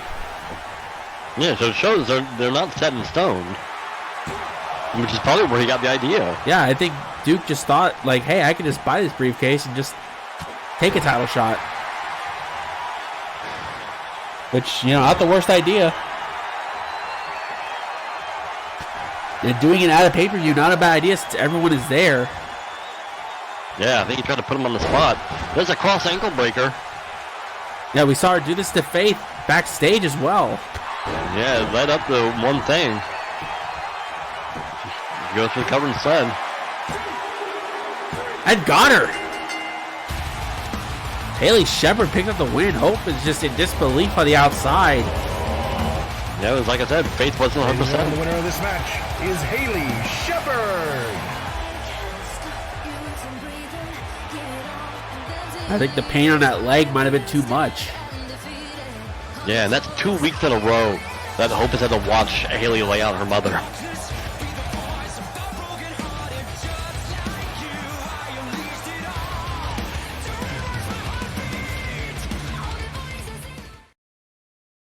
With that, we've come to our main event of Retaliation. And we're going to get a tag team match, playa. And it's a big one. Yeah, it's definitely a big one. In a way, you can almost consider this an all-star tag match, considering all 4 men, either former or current world champions.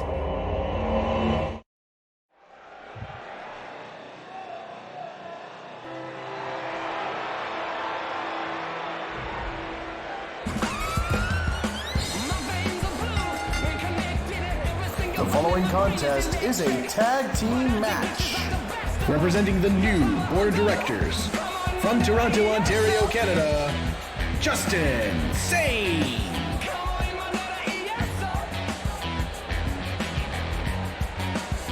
Justin Sane was the first man eliminated from the men's Phoenix Cup finals. But that was a match that was all kinds of crazy from beginning to end. Yeah, it has its own controversy we'll get to. Yeah, we'll get to that a little bit later, but let's just put it this way. The eliminations were pretty close together at the end of that match. As Sane, Thunderstrike, and Silverstein just kill each other.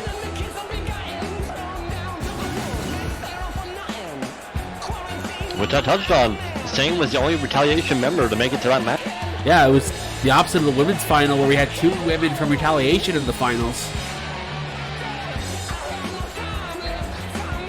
And it showed, even though, you know, people maybe not like each other on the same show, they worked together.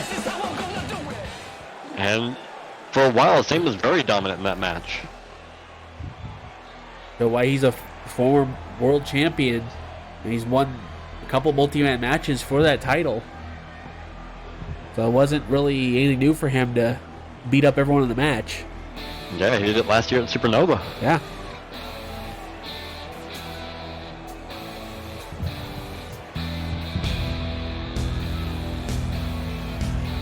Here the music only means one man. Representing the new board of directors, the main man, Razor Sharp. He lost Adam Shaw in that Falls Count Anywhere match, but the Razor immediately, you know, we saw a couple days ago, promo put out for a match at Supernova. And we saw him involved in Brandon Deaver getting the United States title match, as well as Taco Bell and catering. But you know, Razor's had a couple thorns in his side since taking power on Retaliation, or at least unveiling that he had the power.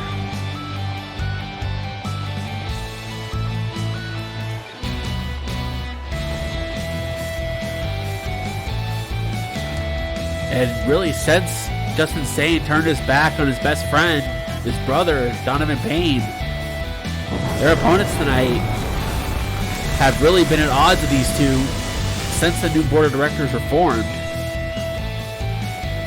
And speaking of which, I don't know if many people have heard or have any more information, but supposedly all this week, Razor Sharp is in a bad mood. Yeah, I've been hearing rumors about that as well. I think it's mostly just because of what happened at Phoenix Cup. Making his way to the ring from Jacksonville, Florida, Jarek Vanders. I think between Sane not winning the Phoenix Cup and the fact that just everything else that happened at Supernova didn't go his way.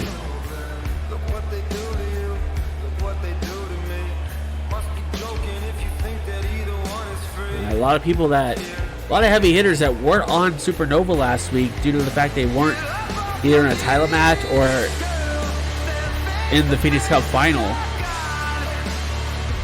We saw last Thursday, Jarek took on Sane in a semifinal match and was not able to pick up the win. Yeah, and I would have said that these two would have been probably the top contenders for Dono. But because of that, I think you have to look at Sane as probably the most likely number one contender. Yeah, considering he was the lone Retaliation representative. He outlasted everyone else in the show to get to the final. It's like, love him or hate him, you know that Sane's his right-hand man, but he's the most likely candidate. Yeah. And he certainly has history with this man. Everyone in this match has history with this man in some form.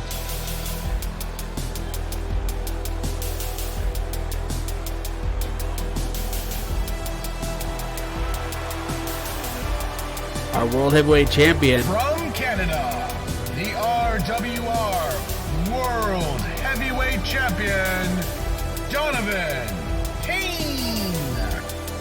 And we know Dono's not 100% after Phoenix Cup. Nobody would be. No one would be after that war with Norns. Hell, we know Norns wasn't at 100%. Yeah, we know if Norns is 100%, Dono's damn sure not.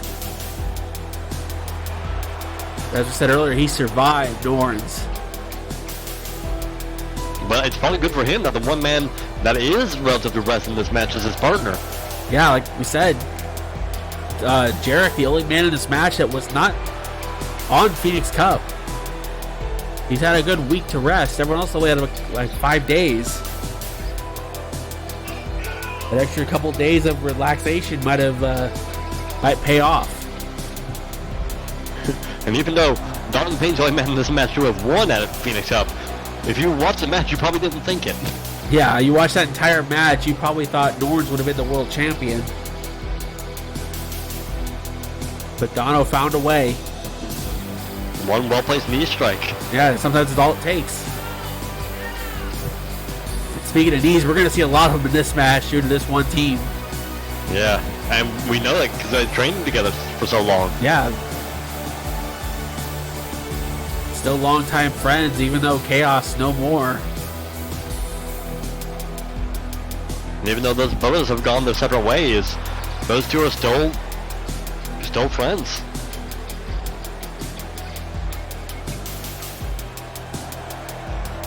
And I think when it comes to Norns, I think there is a respect between the two, which I think is the reason why that Norns and Dono watch each other's back going up until the Phoenix Cup. Yeah, and I think that it was there beforehand, but Dono coming out to help him when he didn't have to probably definitely kind of earned that in Norns' mind. Yeah, I think that showed that both men had a respect for each other. And if they didn't have one after the Phoenix Cup, they damn sure did.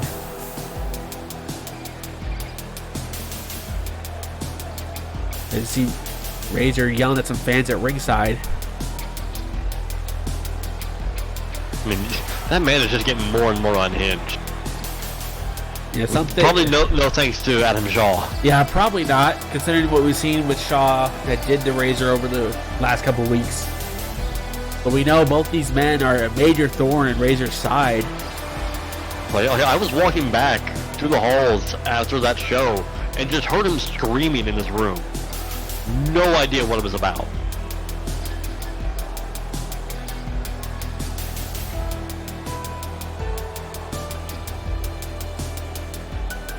That's where you would insert the, if we were doing fully edited for YouTube, that's where I'd say insert that Gavin gif of him screaming. That's probably about what it was going on. But main event time.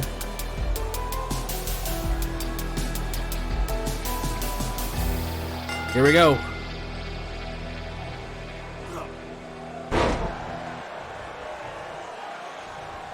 You know, four men that have had a long history with each other.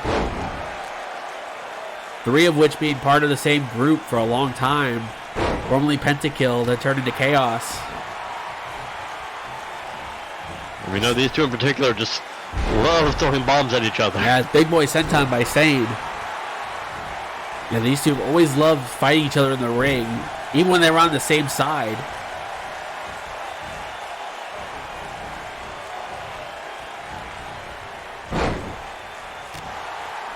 It was like we saw a couple months ago. We saw the war between Jarek and Dono for the world title, which is what Dono became world champion again. You know, all the members of Chaos just love fighting each other, and they all seem to bring out the best in each other as well.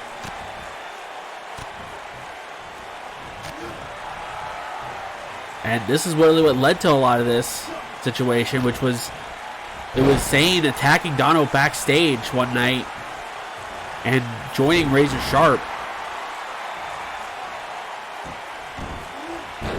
We've seen a different side of Sane since then, where the joke was always he's lazy until he's forced to care. But since then, he just cared. Yeah, he's been deadly serious.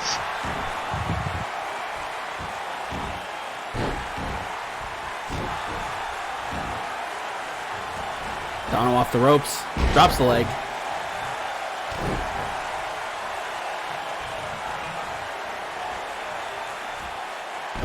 And already busted open. We've seen one well-placed knee strike. Yeah, it just shows. Like I said, both Jarek and Dono very proficient with knees, and that was a great example of it right there. With one well-aimed shot to slice Sane open. And like we said, none of these men, the exception of probably Jarek, 100% coming into this match. Just shows what the wear and tear of the season can do, as well as adding in the fact that the Phoenix Cup was just a month-long tournament. And also just how intense the competition has been. Yeah. As Sane now, he's got him arms crossed, looking for Ricola Bob, but Dono able to fight it. You gotta know, these two incredibly familiar with each other. Yeah, longtime partners, former tag team champions as well. Yeah, probably the two most familiar with each other. As Razor tags in.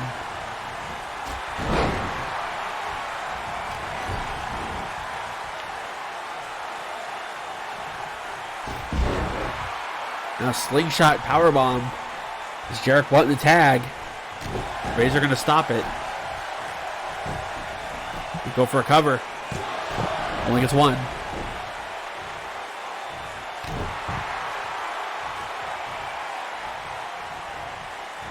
Yeah, I'm sure a lot of these guys, after Supernova, everyone's going to get about a month off before the Phoenix Cup. Discus knee by Dono.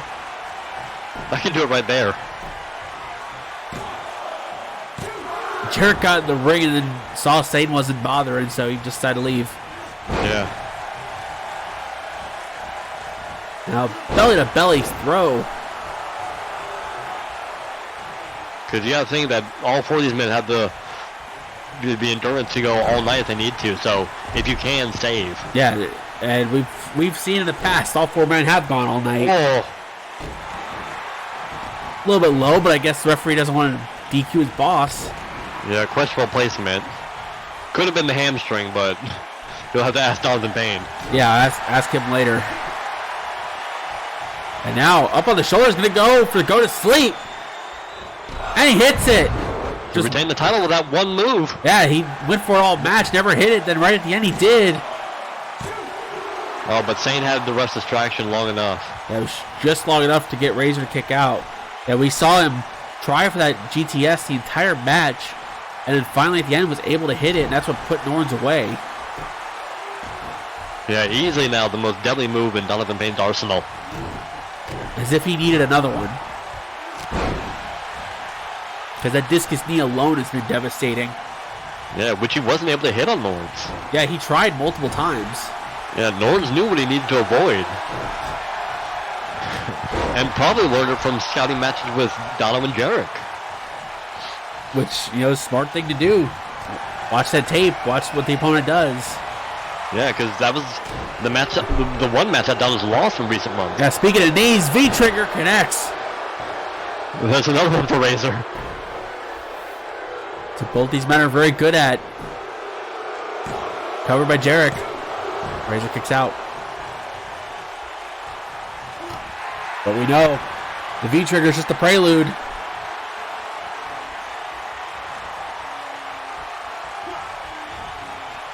He's got the leg hooked. Clash at Demon Head, but Sane's distracting the ref again.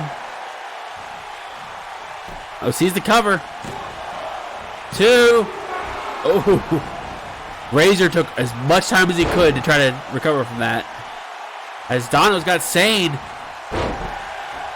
Spinning suplex.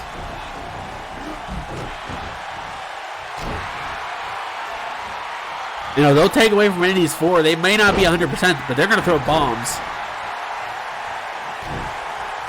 It doesn't matter. They can be 100%, 50%. They can be 1%. They're going to still throw every bomb they have. And they're just as good as taking it as they are giving it. This Razor's got Jarek on his shoulders. No. Reverse DDT. It's now Jarek up and around. Oh, roll up of doom. You got the fruit roll up hooked. As Razor kicks out.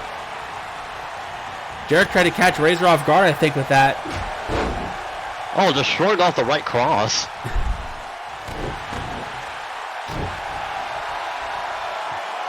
Which, one thing all 4 of these men are very well known for is their incredible endurance. We saw the incredible beating that Razor Sharp and Donovan Bain both took. Yeah, as Razor off the ropes. Double hip toss. Double elbow. Both men kip up.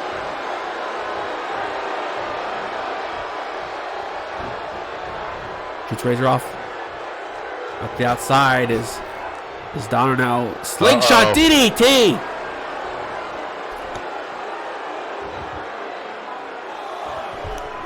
As Razor just getting his shit pushed in. Yeah, taking a hell of a lot of punishment tonight. If he thought he was in a bad mood, he's going to probably be in a worse mood at this rate. Uh-oh. Got a hold of Dono. Oh, was thinking Razor's Edge. Dono fought out of it. Yeah, I was thinking Razor's Edge, but Dono saw it coming. Or was at least ready for it. And now, gut wrench flips him over. Gonna hang on. And another gut wrench. Alright. Just gonna. Yeah. Alright. One of those nights for Razor. Yep. It's a clothesline. Another one. Dono misses the right hand. Razor at the third clothesline. I'm going to say the one advantage Razor does have in this match is experience. Yeah. Like I said, all of them had former world champions, but might not matter. Go to sleep. Now Dono off the he's rope. not done. Oh, God. I don't know if that was a kick or a knee, but whatever it was effective. That cover. Razor able to kick out.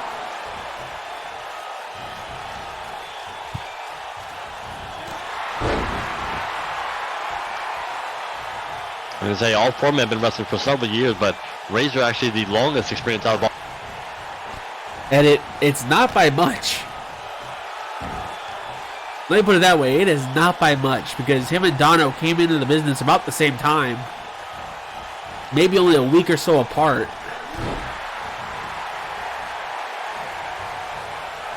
The difference was Dono got pulled from the dungeon a lot quicker.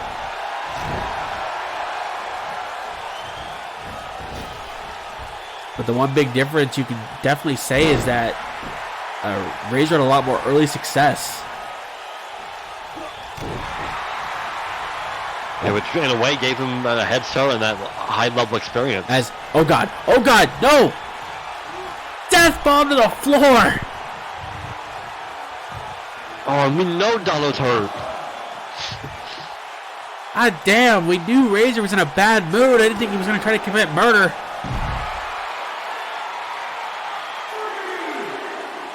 Yeah, Dono fights through it. That just shows the resiliency of Dono, is that when he had his injury last year, he kept fighting for a little while before he was forcibly put out of the match. But you could argue that Norm didn't do anything that bad. No. He just kept throwing him around. Yeah, Burning Hammer, sure, but Nothing like a powerbomb to the floor No, from the ring. he wasn't tossed out of the ring like that. I think that just shows the bad mood that Razor's in. And you gotta think that sets up Donner for not only Razor's offense, but also Zane's. Yeah, it's Razor's edge by Razor. Jarek breaks it up.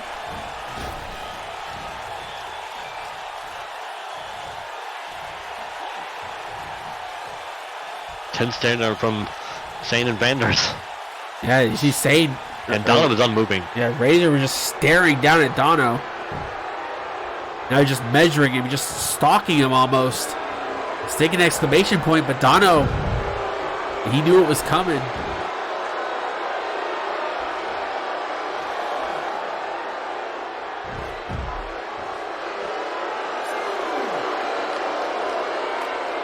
Now scoops him up into a suplex. Yeah, like you said, the war between Norns and Dono, most of their fighting was done in the ring. High impact to be sure, but it wasn't like this. Yeah, this is going to a whole nother level. Yeah, this is a different kind of war. If you can believe that. Yeah. This Razor just throwing strikes. Best pure striker in all of RWR.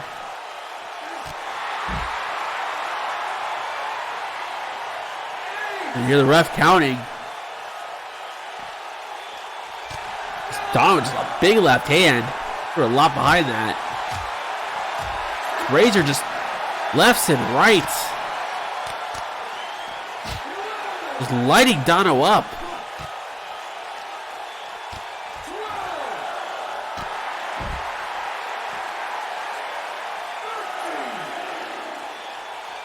As Dono finally throwing Razor back into the ring.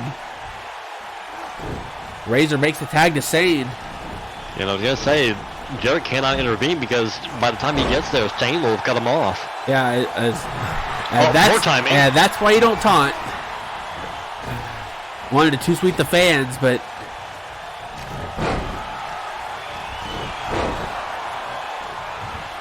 again, Donovan Payne is hurting. yeah, he's definitely worse for wear for all of this, and it's just going to get worse. Oh, Sane going for KFX. Dono countered. If there's anyone who knows how to counter it, it's definitely Dono. Yeah. As we said, these two former training partners, tag team partners. Friends. Yeah, friends. Almost like brothers. As tag mate to Jarek, as Sane cuts him off immediately. Right to the cover. Jarek tied up in the ropes. Yeah, only got one. And really, if there were any two who were the closest in that group, it was Sane and Dono.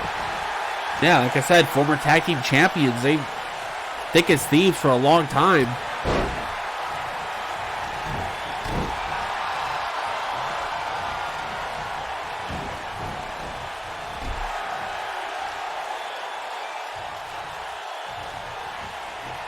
And when Jarek originally joined Pentakill, you know, he was already friends with Dono and Sane.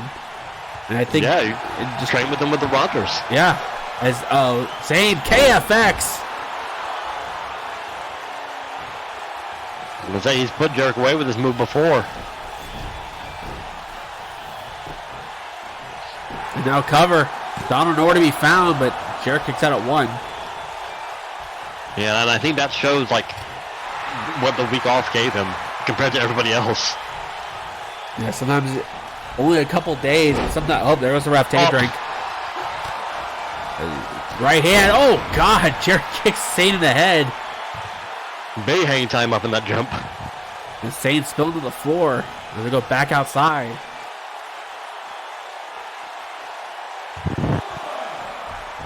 Jarek tosses him back in, though. I mean, we've heard him say before that he will not, he said he will not fight Justin Sane out of malice. Yeah, even if he doesn't agree. Even if he doesn't agree with Sane's motives, he still doesn't want to... He understands it. Yeah, he still wants to be on good terms, but oh boy. Purple Crush Powerbomb. And sometimes I wonder if that lack of killer instinct against Sane costs him. As Razor running interference, but Jarek still kicks out. That's very true. We know the two don't usually hold back against each other in their matches, but you got to wonder if just subconsciously Jarek holds back a little bit. At least recently. Yeah, another big boy senton by Sane. Makes the tag to Razor. And yeah, I think probably the cause for that is Razor Sharp. Yeah, I think Jarek understands that it's more Razor getting into Sane's head. As Razor's Edge again, dead center of the ring. 2. Jarek again kicks out. You know, can never take anything away from Jarek, one of the most resilient men in RWR. As Razor gets him up. Exclamation point. Again, center of the ring. Oh! 2.9 there. Jarek again getting the shoulder up. And now Razor's going to drop about 12 million elbows.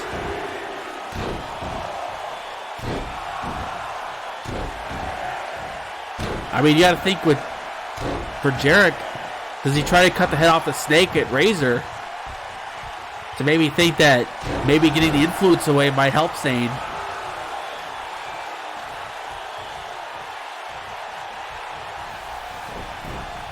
It was like we said, we know it's not malice toward him, but maybe getting Razor out of the way. Hey, on cover. Only 2. Maybe getting Razor's influence away from Sane might cause Sane to, realize what's going on. Yeah, and conversely, some real extra impact from Razor against Jarek tonight. Oh, yeah. Now, rake in the eyes. Belly-to-belly throw. As Dono wanting to tag, as Sane tags in as well. There we go. Dono misses the running knee. Misses the mushroom stomp. And you can see Sane was baiting him in. Yeah, he knew. He knew what Dono was going to go for. Just stood there and waited on him. Let him make his own mistake as Dono gets him up. Go to sleep. And now a cover. As Razor breaks it up. Yeah, Jarek was down on the floor, couldn't get there to play defense. As Razor's a cheap shot. Sane is down and out. Yeah, you gotta think without Razor being there, that would have been it. Yeah, that might have been the end of the match right there, but Razor basically trying to save his investment. That's really what Sane is an investment to try to get that world title. Yeah, and a win tonight could certainly secure that in everyone's mind. Nobody would have been able to deny it. It's been in the corner, tag made to Jarek. Is Razor distracting the ref. Another shot to the head. Speaking of shots to the head. One more. Yeah, one more for the road. V-trigger. As Sane just crumbles in a heap. And again, Razor breaks it up. And both men go after Razor.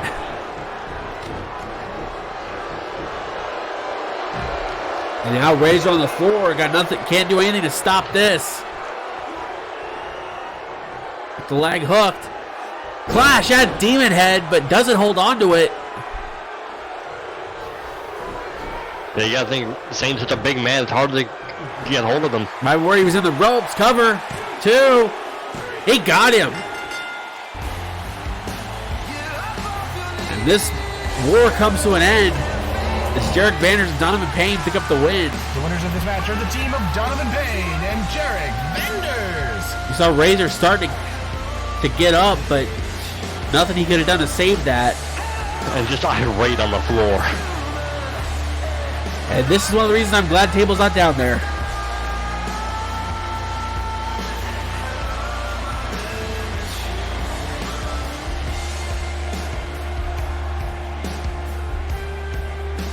And really, the two heroes of Retaliation come out on top tonight. Absolutely is. Jarek and Dono pick up the victory. And with that, it does it for Retaliation. You just give us a few minutes. Switch on over to Resurgence.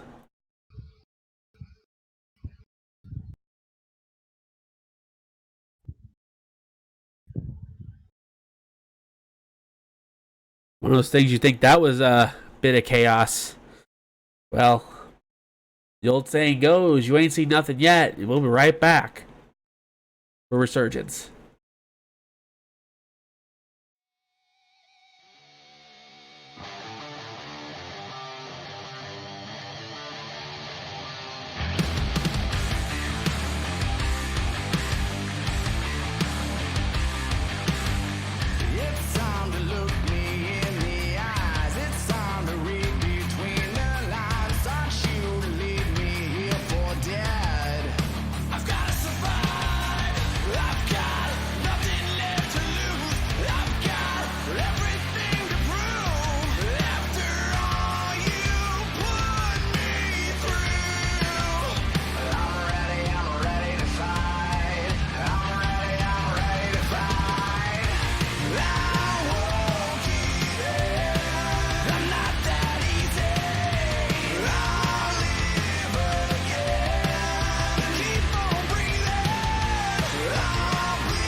Welcome one and welcome all to the flagship show of RWR Resurgence.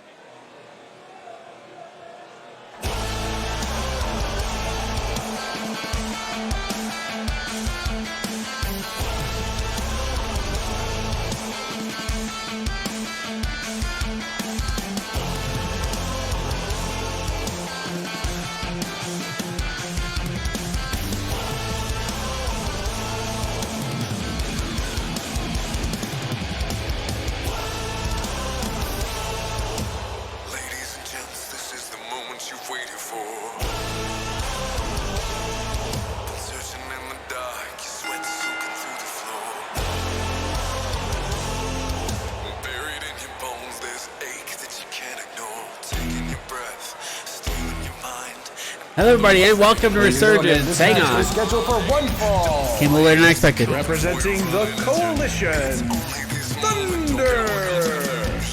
Everybody, and welcome to Resurgence. I came a little bit later than I anticipated, but as always, I am commentator Josh. With me, commentator Cody. And we're still recovering from that last match we just saw in Retaliation.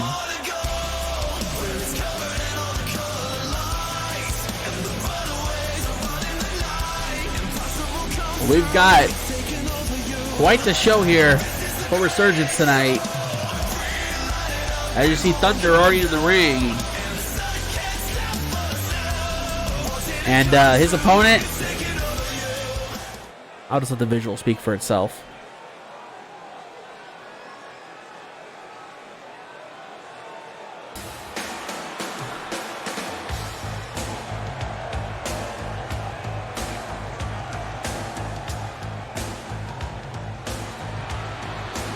Representing the Blue Barracudas from Columbia, South Carolina, Gary Richards. And yes, your eyes do not deceive you. That is Gary Richards taking on Thunder tonight in our opener.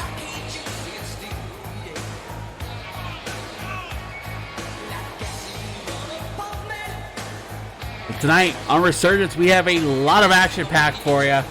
Our main event, we will see Kimiko Goon, represented by Gil Thunderstrike and Damian Longoria. They will team with the Green Void to take on Big T Miser, Josh Wolf, and the RWR Revolution champion, DJ Kraft. 6-man tag action. Also tonight we will see a tag match.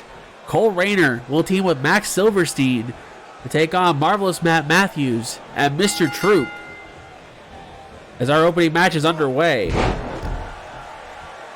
We will see the reverse of this match a little bit later as Max Height takes on Brandon Richards. I'll see the Women's Revolution champion Catherine Asujian take on Bella Angel. Buzz takes on Lionheart. And in a match that would normally be a main event anywhere, Jennifer Jett takes on Kimiko Matsui.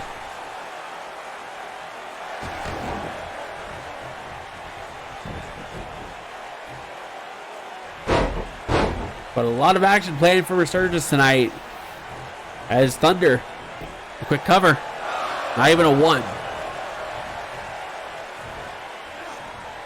As we already know it, Supernova, the first match signed for the event, we will see the Blue Gary Kudas take on both the Inner Circle and the Coalition, which is the main reason for these matches tonight involving the tag champs. And as they were able to retain their tag titles against Pentagami, Shinigami Brooks and Jack Johnson. But they look to have their biggest challenge, no pun intended, at Supernova. Yeah, it's one thing to defend against one team. It's not matter entirely to defend against two. Yeah, considering one of those teams is former multiple-time tag champs. It's Dr. Bomb by Thunder.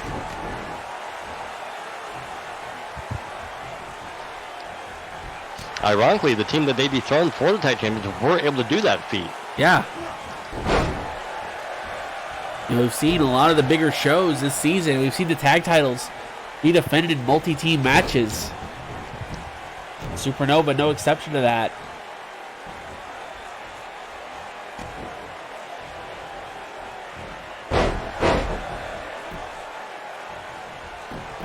As Gary with a cover.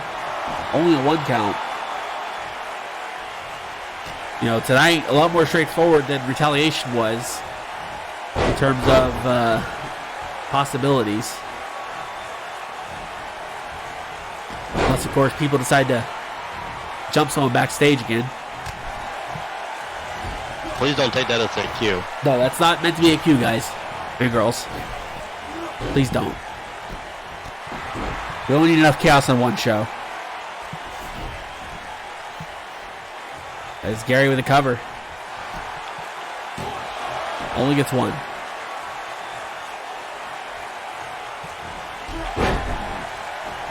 I mean, I was going to say we could use some chaos, but Don's not booked tonight, so. As Gary now bringing Thunder back in with a neck breaker. Have we mentioned yet what a mismatch this is? No, but we can. I mean, when Thunder stands up, just look. Yeah, it's kind of self-explanatory.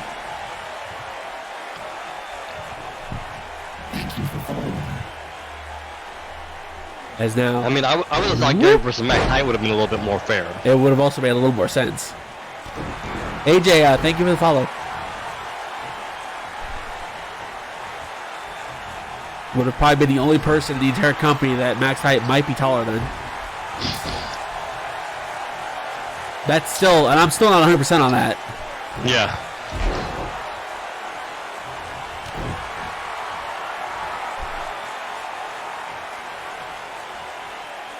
But the Blue Gary Kudas, you know, pulling out big upsets, not only to become tag champs, but to retain them. And in doing so, that caused Pentagami to start having some issues.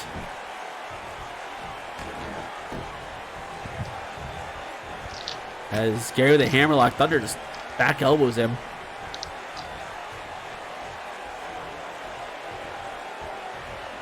I will say, though, the one thing Gary does almost equal Thunder in is the upper body physique. It's like the one thing that Gary is almost equal to. Is now Yes, off very throw. well sculpted. FBB salt by Gary. Now cover. I say, retain the titles with that. And he beat him. as Gary Richards picks up the win. If you told me that a year ago, I wouldn't have believed you. The winner of this match is Gary Richards. The absolute mastodon. And the Giant Slayer. All at the same time. Yeah, all at once. All in one match. That's the kind of man he is.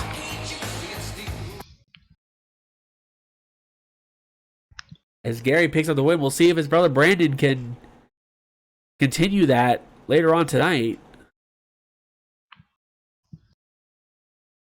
Yeah, I figured he was at work tonight. He tends to work a lot on Thursdays. That's coming up. We have women's action. And a match that on paper might sound a little weird, strange, and random, but, you know,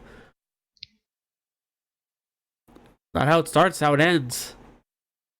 Women's Revolution champion in action coming up next.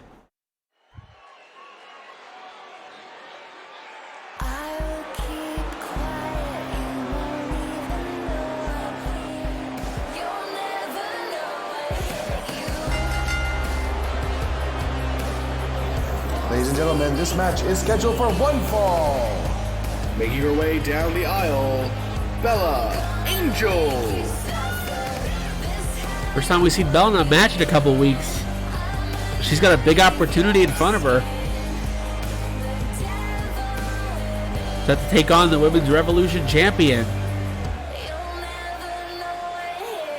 And right now it's Supernova. We don't know who's going to challenge for that championship.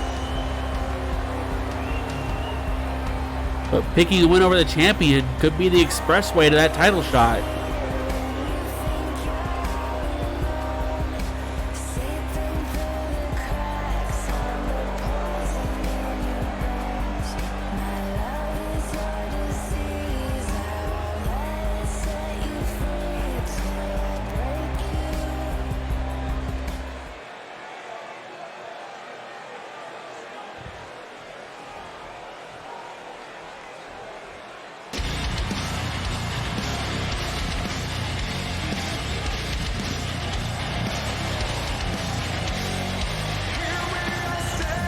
Making her way to the ring, the Women's Revolution champion, Catherine Isogen.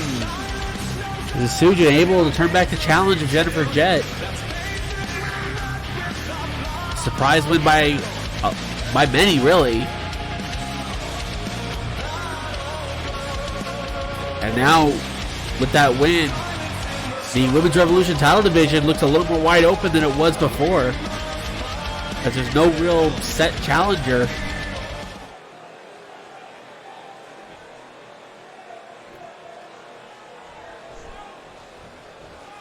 Interesting that reset, but okay.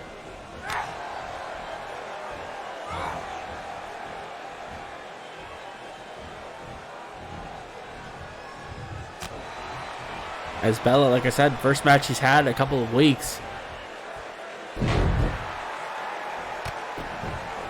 Her man Titan is someone that, you know, people believe could be involved in the Resurgence wild card.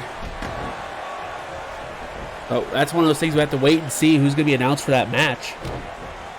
She's got a big opportunity ahead of herself tonight. Yeah, absolutely. Get a win over the champ. That could be a fast track to Supernova. Yeah, absolutely.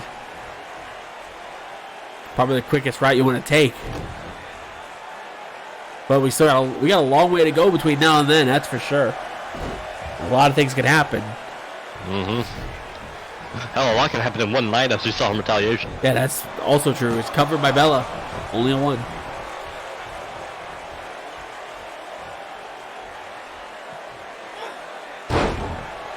We know sometimes that you can go on a slump and just one win can change everything.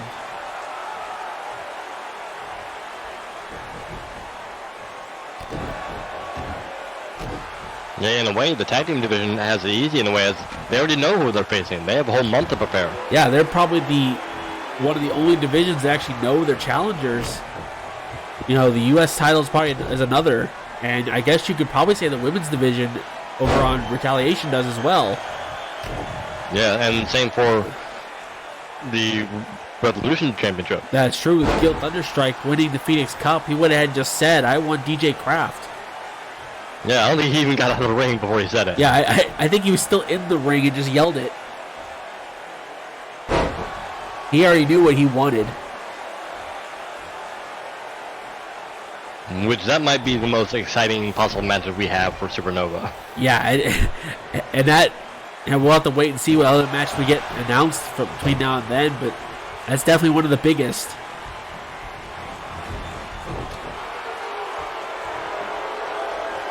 Which I'm tempted to nickname the Match of the Flawless. I mean, just considering the two men involved. That's it's a good name to go with.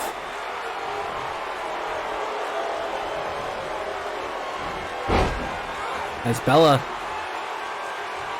hooked up, going for a figure four. Submission locked in. Asujin's near the ropes, but trying to fight out of it. Trying to turn it over, and she does. Bella lets it up. Like I said, Asujin turned back the challenge of Jennifer Jett at the Phoenix Cup, which was, for a lot of people, that was an upset, considering, Jett had been on a roll up until that point.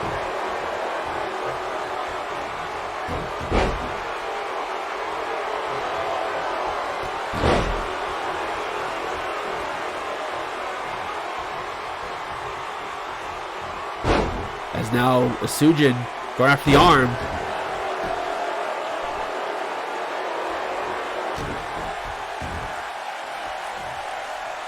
Looks like it's going to stay on the arm.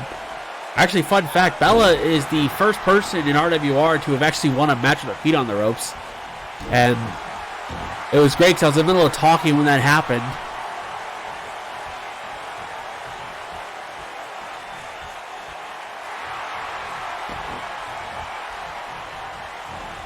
And, wow, but nice power slam by Bella. I don't know what Asujin was going for, but she got caught out of the air. Cover. Only gets two. Like I said, it's one of those matches that it may not seem like a major match, but it could go a long way of deciding one of the championship matches for Resurgence.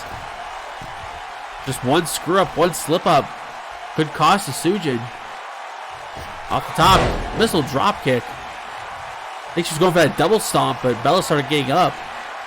So she still stomped her, but she wasn't vertical doing it. Uh-oh. Has her up. Oh, Mega Driver. Got the cover. As Bella kicks out.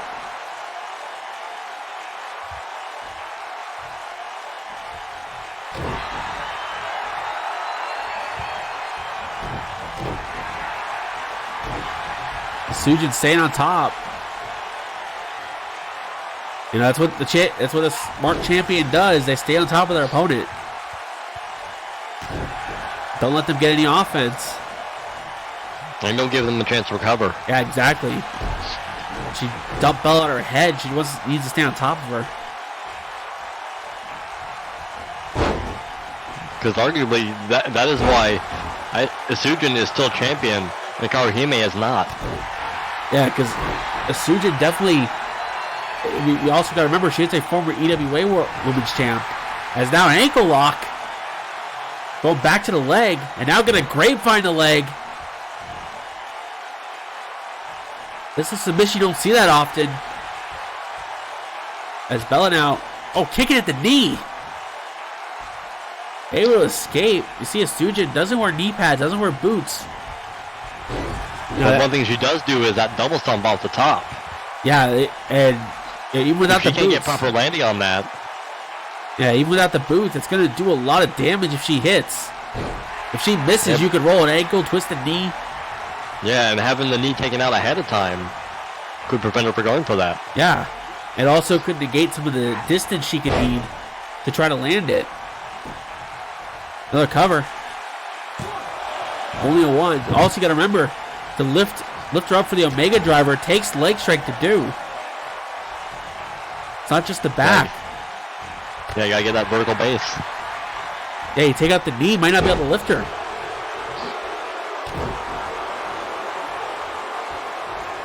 You know, Sujin, of course, a couple months ago came to us from TWA when they went on hiatus and made a splash immediately. Like I said, her debut, she defeated Faith Rogers, and then 2 days later defeated Lily Thatcher to win the Women's Revolution title, a title she's held since then. And we you talk about a rapid rise. Yeah, we had seen her prior to that in RWR when she lost the EWA Women's title to Faith Rogers. Of which she was the first woman to win it in the first place. Yeah. Now cover. But she had some exposure to RWR before she officially signed in or signed up. Yeah, she had some big competition in that match. Yeah, you see people like Goddess Dawn, people like Kimiko Matsui, heavy hitters in RWR. They were in that match as well. I think even Jet was in that match. She was. Some of the biggest names around the EWA in the women's division. Yeah, and in RWR. Yeah.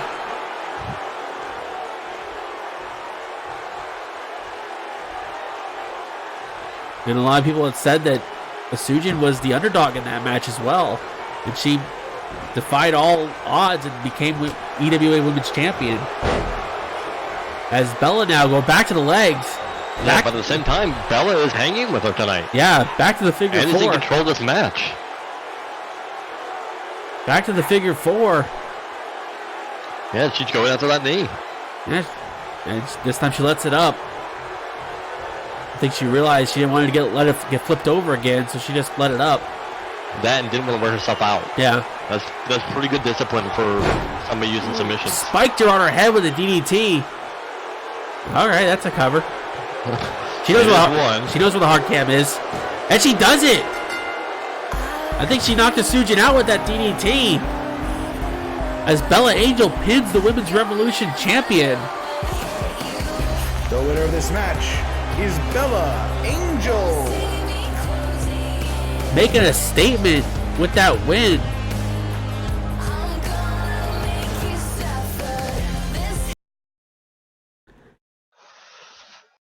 Maybe looking at a new number one contender. Yeah, we might have just found our contender for that championship.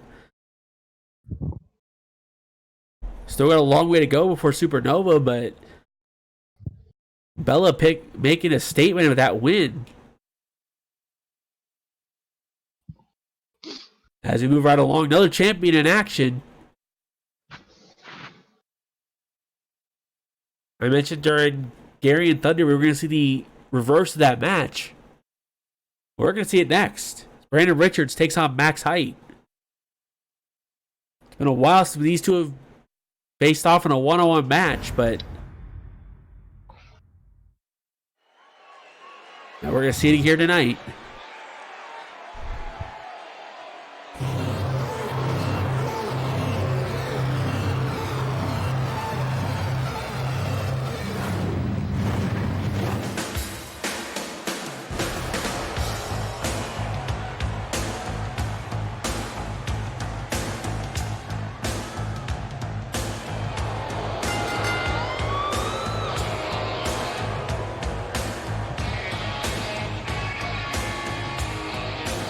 Ladies and gentlemen, this match is scheduled for one fall.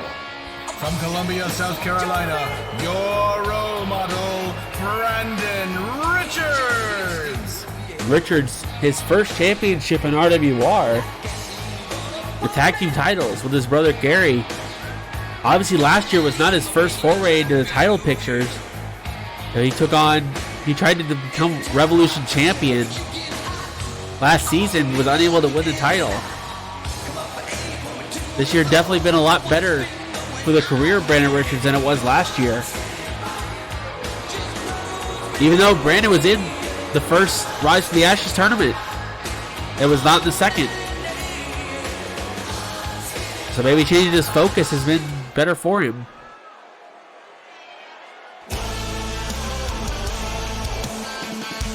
His opponent.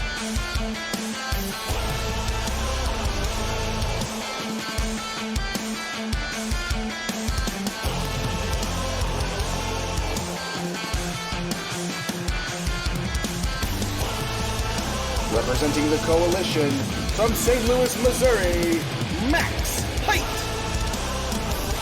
I think Max in a flippy mood tonight. This is the moment you've waited for. Searching in the dark, your sweat soaking through the floor. The Coalition look to become 3-time tag team champions at Supernova. And what would be the craziest part of all that, they would have won all 3 championships in one season. Back at the RFTA finals earlier this year, they became tag champs for the first time. Would lose them to FYM and then win them back, only to lose that to Pentagami, who then lost it to the Blue Gary Kudas, which is where we are now. The tag titles. Very busy year for the tag team championships. Yeah, tag titles. They've been bouncing around, but not to say they haven't been hotly contested. And I think what's been so exciting about it is that we've seen a regular influx of new talent come to the tag division. Yeah. Yes, it is a great cover. It is. And yeah, we've seen different tag teams in the division just this year alone. Yeah, it feels like every couple months we have like a new team that's showing up. And it seems like right here at the end of the year, it all just kind of smooths back out. Yeah, seeing the best from like the entire year coming together.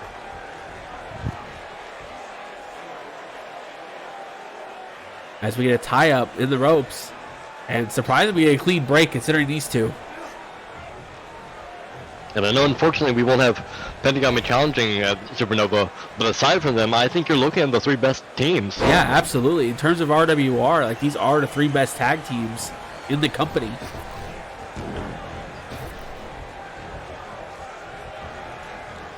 Definitely 3 of the most consistent. You know, Max Height, when RWR started,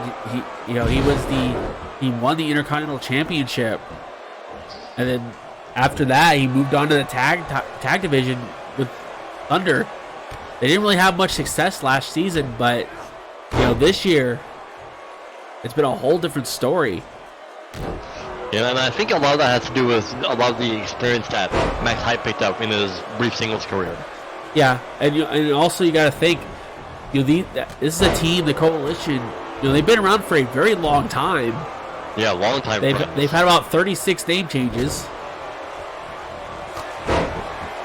But at the end of the day, the 2 men stay the same. Yeah, the two men involved stay the same. They are, and they had won tag titles in the past before RWR. Yeah, multiple times. Yeah, so they know how to be an effective tag team. It just took them a couple of months to really get back into the groove. Yeah, and really a partnership that has lasted over the years. Yeah. Which you don't always see. No, you don't usually see tag teams stay that consistent for that long. I mean, I hate to bring it up because I know Rage is probably going to yell at me later, but look at him and Max Silverstein. Yeah. If you were to look at the history of some of the best tag teams ever, I would point at them. But look at them now. Yeah, they're 2 very different people. Bitter enemies. Yeah. Which goes to show how hard it is to maintain that kind of relationship. Yeah, another team, even though they're not really teaming right now, is Shinigami Brooks and Eddie Cool, as Height going for an armbar, but in the ropes. Cool and Brooks, another team that has been around for a very long time, but until recently, they're just now part of a trio, part of a group. But they were very successful. I think that's a good decision from them to kind of mix it up a little bit. They're still friends, they're still allies, they still work together, but they're changing the formula a little bit. Yeah, and there's nothing wrong with that. There's nothing wrong with that. Yeah, and I think that helps. And I think that to a fair bit, that was also what led to partial success with Max Silverstein. Yeah. Who also changed up his partners a little bit, but was still with friends. I think LCE is using that same kind of idea. Yeah, considering LCE is kind of the remnants of Far Beyond Better and Chaos in a way, with Jack Johnson being there now. 2 groups that were known for their tag team cooperation. I guess is the right word to say for that. And to a degree, 2 teams that had some respect for each other. Depends on who you're talking about specifically. Yeah, it depends on which combination of people. Yeah, because depending on who you look at, that is far from the case today. Yeah. But it just shows that some tag teams just, I wouldn't say they're eternal, but they are teams that last. Yeah. And Max Height and Thunder are one great example. Yeah, they are a great example of a long-standing tag team that's pretty much always been a team. They've had some singles runs over the years, but they've always been just as effective as a tag team.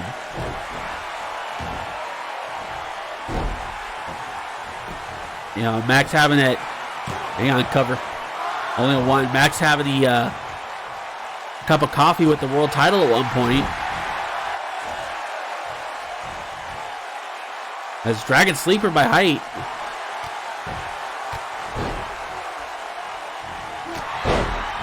Oh yeah, if you were to really say long-term tag teams, Double Penetration is definitely the team to talk about. High Daddy's up there as well, just they had a longer break. Because Fitzwell Fighting Systems as a whole is one of the longest standing groups. As Height bottom. Height right into a pin. And that got him as Max Height pins Brandon Richards. It only took one.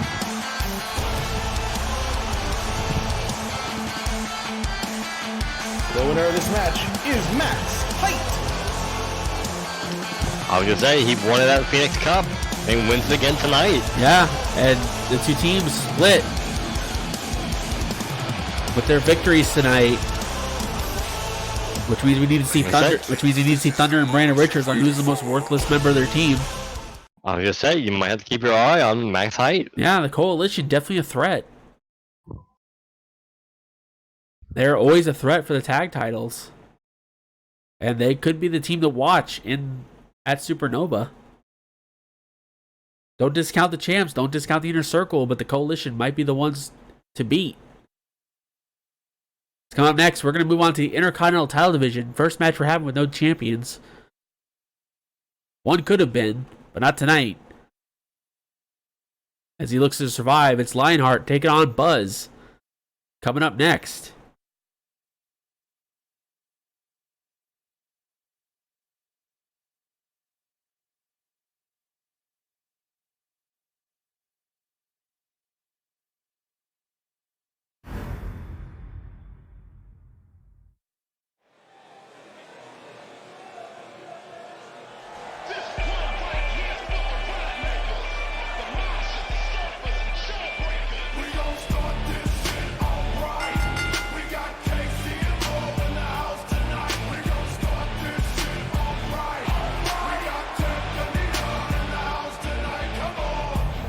Ladies and gentlemen, this match is scheduled for one fall. From Fitzwell Fighting Systems, this is Big Bad Buzz. A battle of two men that have both challenged for the Intercontinental Championship in the last month or so.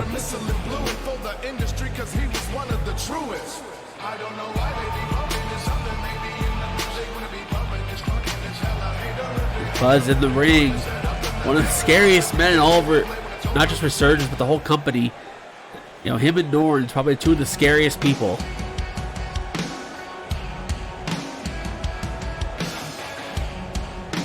And his opponent, man that was unable to take the IC title away from Travis Sanders.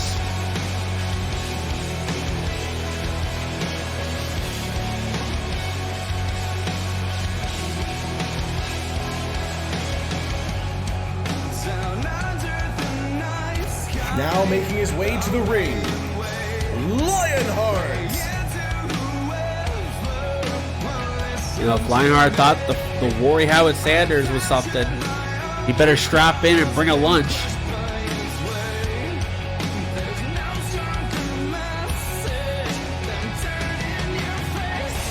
Lionheart had a great attempt at dethroning Travis Sanders with the Intercontinental Championship, but it just wasn't meant to be.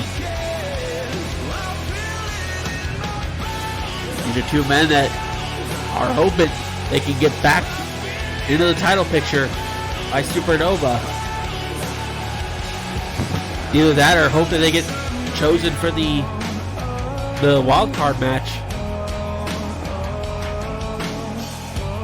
But something to note about that champion is that he is up to a very fast 4 defenses. Now, he's only held the title for 2 months. He's already got 4 defenses under his belt. He's not going to wait for a year to go by. He wants those 12 defenses as quick as possible.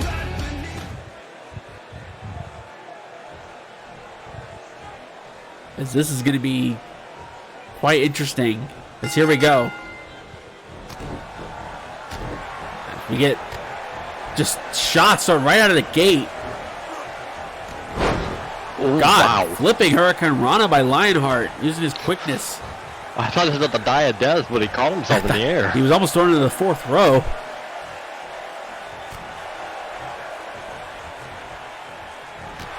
As Buzz just takes his head off. As I said, Lionheart unable to wrestle away the IC title. And really, Travis Sanders, you can kind of credit some more of his toughness coming from that war with Buzz a couple weeks ago. As Lionheart just threw everything at him, including the kitchen sink, and it just wasn't enough.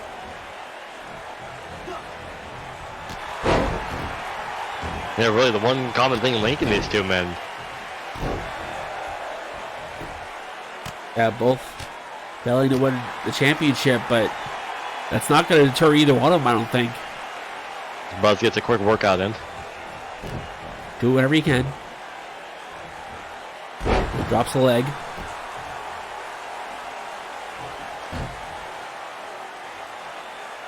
Now just trying to slow it down.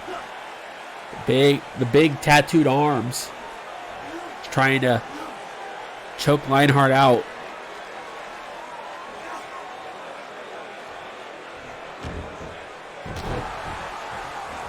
As Buzz now goes for a cover. Leg hooked. Not even a 1. I'm sure it was up to Buzz. He would just want to have every match in KDF rules. Just want to beat the crap out of someone, choke him out, knock him out. As, oh God, launched into the air with the Hurricane Rana. I was going to say, what a scary thought that would be. Yeah. Oh, well, that's a collision. Buzz just launching himself. As we get our VRWR cam tonight. And there it goes. As now, happy slam on Lionheart.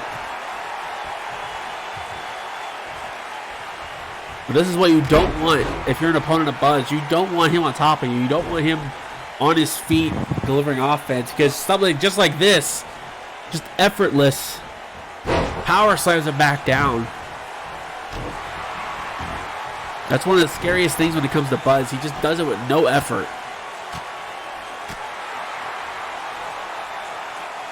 Case in point. Yeah, a couple push-ups.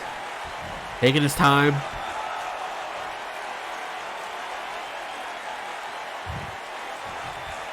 That's probably one of the scariest things is Buzz just not worried.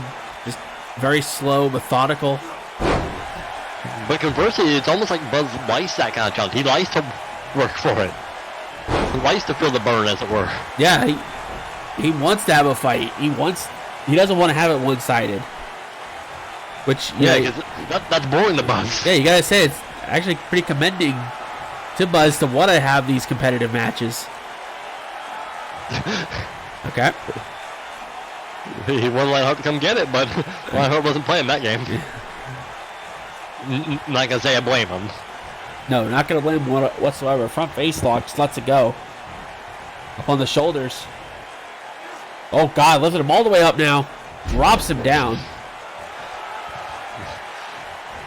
I'm gonna say Buzz just lifting weights at this point. Yeah, like you said, Buzz likes to work for it. He doesn't want to get a win by just destroying someone. He wants him to fight back. He wants the match to go long. Yeah, I think that's why he was so thrilled about that 2 out of 3 falls match. Yeah, he got to spend more time in the ring.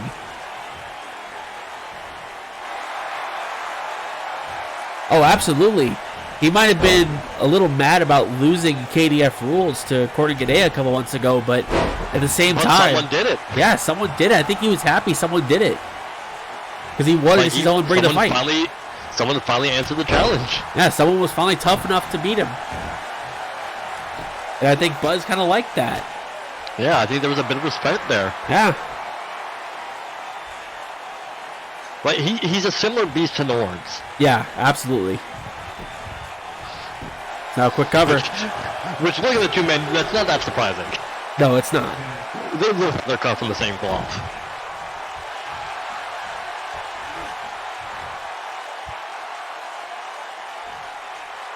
Yeah, it's one of those things. Buzz, everyone likes to think he prefers the quicker matches, but yeah, he'd rather a match go long. He'd rather it be drawn out because then he can have more of a fight.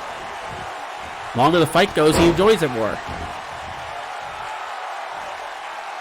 That doesn't mean he's gonna not make take it easy. Yeah, it doesn't mean he's gonna make it easy for someone. It doesn't mean he's not gonna try to take their head off first chance he gets. As such, doesn't mean he's not gonna, call for murder when he gets a chance. He's gotta amuse himself somehow. Yeah, he's still gonna try to win the match. He just wants the other person to keep kicking out. He wants them to keep fighting. He wants to be competitive. But I think at the same time, he does have a bit of a bloodlust. Yeah. It's like any kind of like sporting event. Like if you see a one-sided game, it's not that exciting. No, it's not that fun. You want to see it be close. But when you see it go down to the wire, maybe going into overtime, that's the best kind of games you can get. Yeah, you get more entertained, you're more into it. And it draws out the best in both those participants. Yeah, as we've seen. For Buzz to be challenged. Oh, God. Oh, Fisherman's Buster. Well, you might be saying goodnight to the challenge. Yeah, we've been saying RWR Retaliation. Hang on, quick cover. Leg hooked. 2. As Lionheart kicks out. You've seen that with people like Dono and Jarek. They bring out the best in each other. And you see them go to war every time they get, but I think the war is about to end. Yeah. I think we know what's up next. Yeah, it goes up. Screwdriver. Yeah, what goes up next was Lionheart. Yeah, and the landing wasn't that fun as Buzz picks up the win. Lionheart put up a fight, but it wasn't enough for tonight. The winner of this match, Big Bad Buzz. And I'm sure Buzz wants another shot at Sanders. Yeah, Buzz got a lead tonight and decided to just run away with it. I'm sure Buzz wants round 2 with Travis Sanders. And you know what? I don't blame him. I want to see that. I'm right there with you.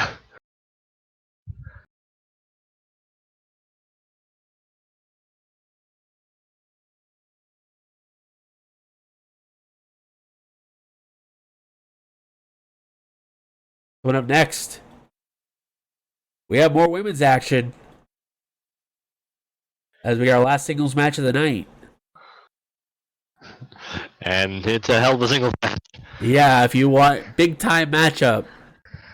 Last week in our main event we had Goddess Dawn and Kimiko Matsui. Especially if you're a fan of women's wrestling. And if you're a fan of women's matches, well, we've got the match for you. Get your popcorn.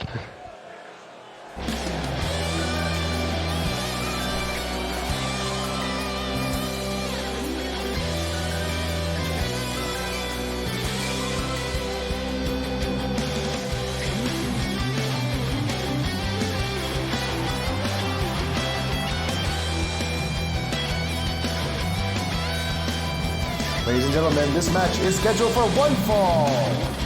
From Brisbane, Australia, the Oz Kicker, Jennifer Jett. Jennifer Jett wasn't able to win the Women's Revolution Championship.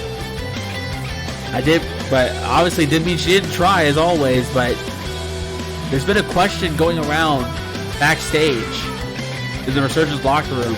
Who is the best women's wrestler on Resurgence?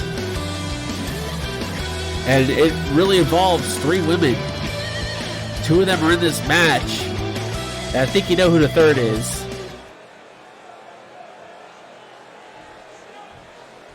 That question really goes beyond just RWR and beyond Resurgence. It's really who's the best women's wrestler in all of the EWA.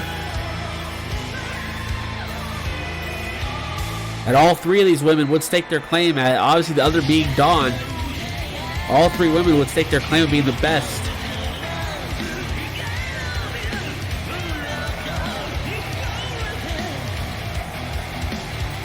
On the way to the ring, the EWA Women's Champion, representing Kimiko-gun from Shibuya, Tokyo, Japan, the world's greatest, Kimiko Matsui.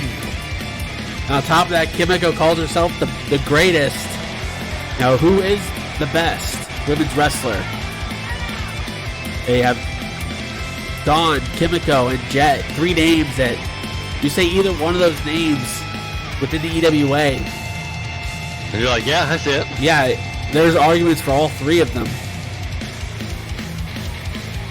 But which one at the end of the day truly is the best one?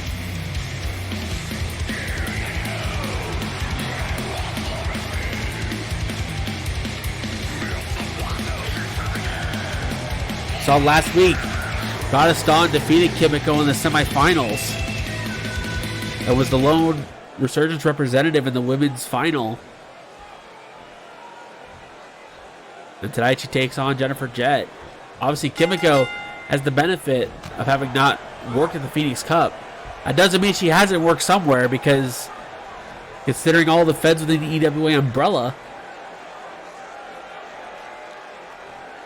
you know, we say that, oh, it's Kimiko with a slap.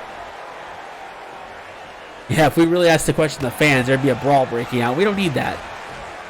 Yeah, we'll let the women handle it. Yeah, oh, reverse Rana.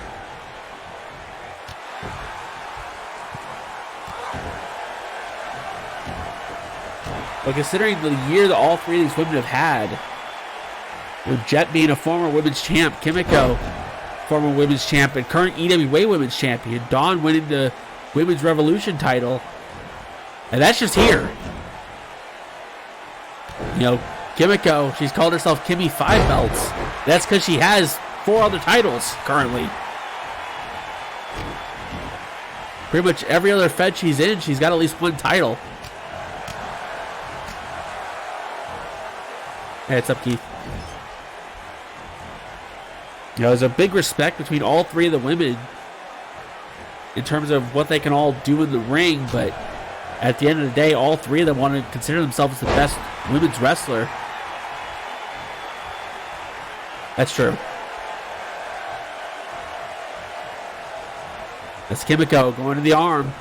Her bread and butter. Yeah, and it also boils down to a matter of pride between each woman. Yeah.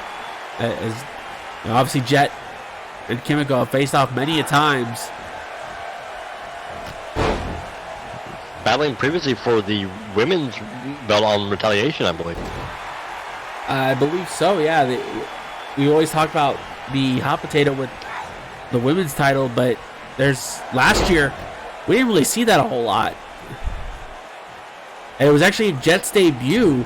She won the women's championship.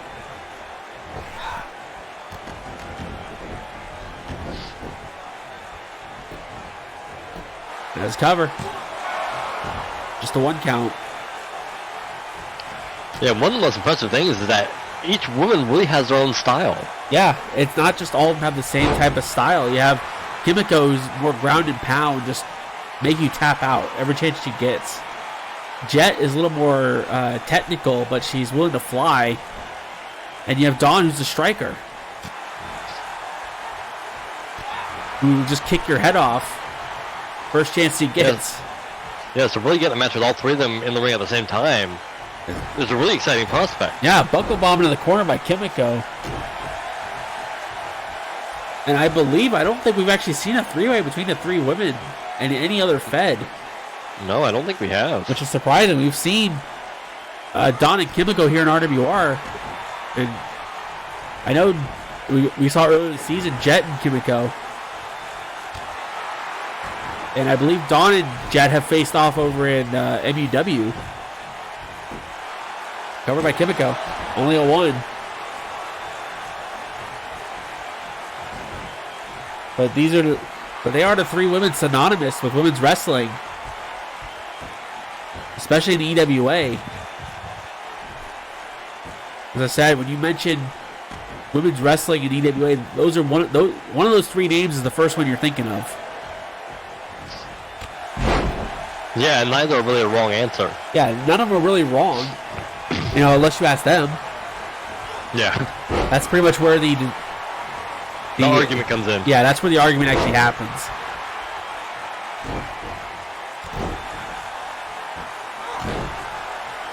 But I think one of the things that's so exciting about the match is that none of the three women have really run away. Yeah, it's been pretty even across the board. I think that's what makes it so interesting, is that it's not one person winning every match. Yeah. You don't really know who's going to win. Granted, when she started, Kimiko was on an incredible roll. Yeah, Kimiko was the woman to beat when she debuted last year, beginning of last season, or beginning of our first season, excuse me. Yeah, but it's like she rose the bar for the standard, and everyone else jumped up to meet her. Yeah. As I said, like last year, we know what the prelude to that is. The corner, doesn't go for the double wrist lock. But I think she knew she needed to soften her up a bit. Yeah, but last year we saw a match between Dawn and Kimiko that had DJ Kraft and Cole Rayner not happen would have probably been last year's match of the year, just because of how that match went, with Dawn coming so close to becoming champion. And that's for this year. Good luck. Yeah, this year it's kind of just, I don't know. Pick a show. Yeah. But it just shows the level of competition that the women will go through, as superplex outside in by Kimiko. Well, we've always said women are going to work rate the men every chance they get, and they usually do. Kimiko with a cover. Jet kicks out. That's been one of the underliners of RWR, is that you give the women a chance. They're going to not only take it, but they're going to make sure you don't forget it. As we got a cross armbar by Kimiko as Jet rolls it over. Yeah, none of the women may be champion at the end of this year, but they certainly still won't be known as the face of the division. Yeah. They want to be that threat. And considering we had the announcement of a women's Rise from the Ashes coming next season, you could really say all three of them would definitely be the favorite. Yeah, and you can almost guarantee the spots in it.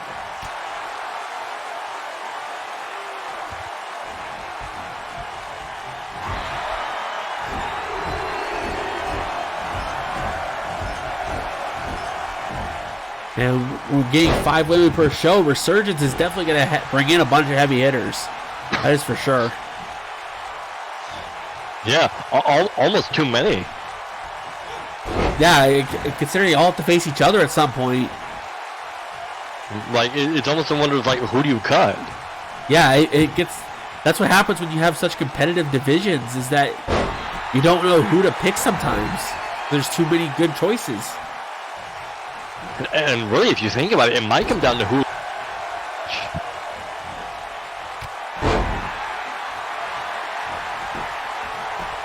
People might think that the men's RFTA might be hard to figure out, but the women's is definitely going to have the harder time just going down to 10 names.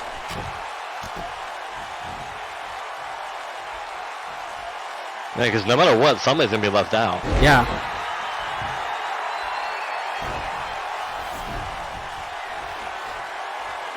As now, Thunder from down under from Jet. Cover, 2. Ooh, long 2 count by Jet. Getting close. These two have a familiarity with each other.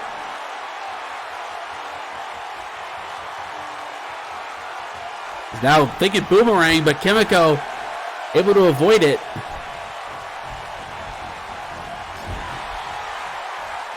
And now going back to the arm. That's been Kimiko's calling card ever since she made her debut years ago. Now, ass-based offense followed it up. The cover. With the leg hook. 2. She got her. Kimiko with a rare pinfall victory instead of submission. Hit the bullseye. Yeah, Kimiko picks up the win. The winner of this match is Kimiko Matsui. But tonight, Kimiko was the better of the two. But it was a very competitive match as expected. Yeah, and again, outside of her comfort zone. Yeah, she's doing something she usually doesn't do. Imagine each of the women trying to one-up each other by winning in different ways. That would be incredible, honestly. And yeah, Kimiko showing that she doesn't have to use submissions to win, which that's even scarier. You always expect a submission with her. We don't get Speaking it. of scary matches. Yeah, speaking of scary matches, semi-main event coming up next. As we have a tag team match. This is quite the teams. These 4 men have been at each other during the Phoenix Cup. Comes to a head tonight as Cole Rayner teams up with Max Silverstein to take on Marvelous Matt Matthews and Mr. Troop. Tag team action on deck.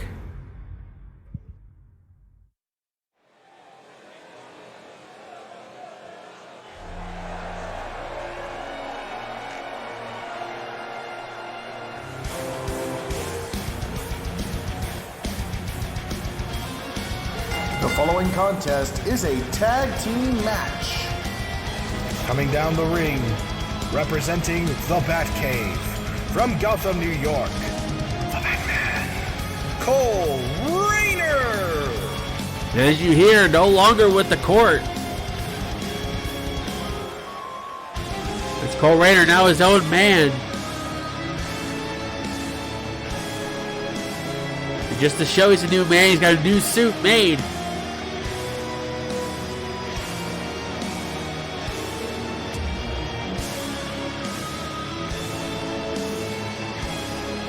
Cole was the victim of a 3-on-1 handicap match at the Phoenix Cup. And I think that might have been his resignation from the court. And fought his damnedest. Yeah, he fought tooth and nail in that match.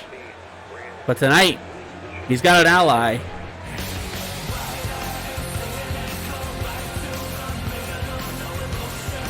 Introducing at this time, from New York,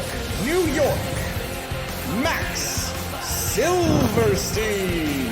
Last man eliminated in the Phoenix Cup final. In a very surprising way. Controversy. Yeah, in a very surprising way.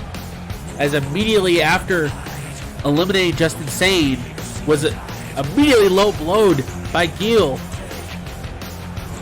And then went right up top, hit a 50-star salute, and that was all she wrote.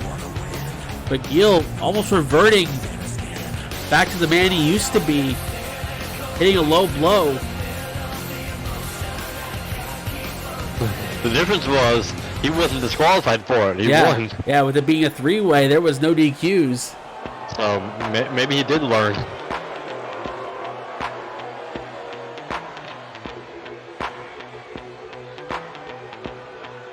And we get their opponents first.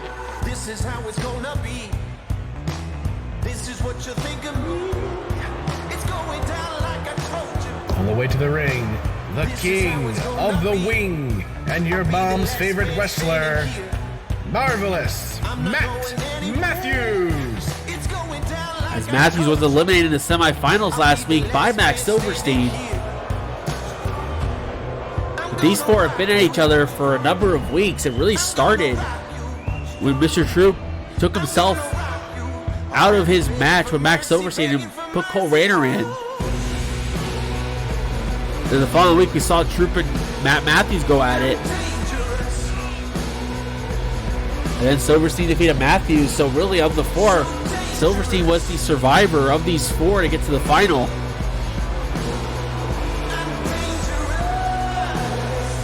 But we also saw during that, after Silverstein defeated Cole, Matt Matthews ran in to try to attack Cole Rayner. but Max was able to fight it off. These four have been kind of intertwined for the last month. I'm the baddest mother up in here. And I doubt this is going to be the end of it. Yeah, probably not. It's going down like a In fact, this might just be the beginning. I'm the baddest mother up in here. Or at least the beginning of the end. Yeah. As all four of these men have been at each other. And shades on. That's the music of only one man.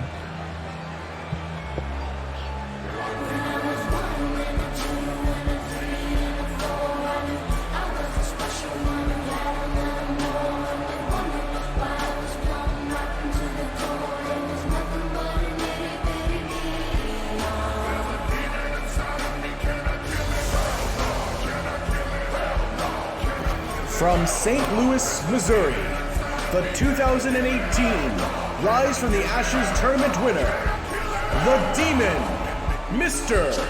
Troop. Maybe it's just me, but it seems like there's some pretty good color coordination tonight.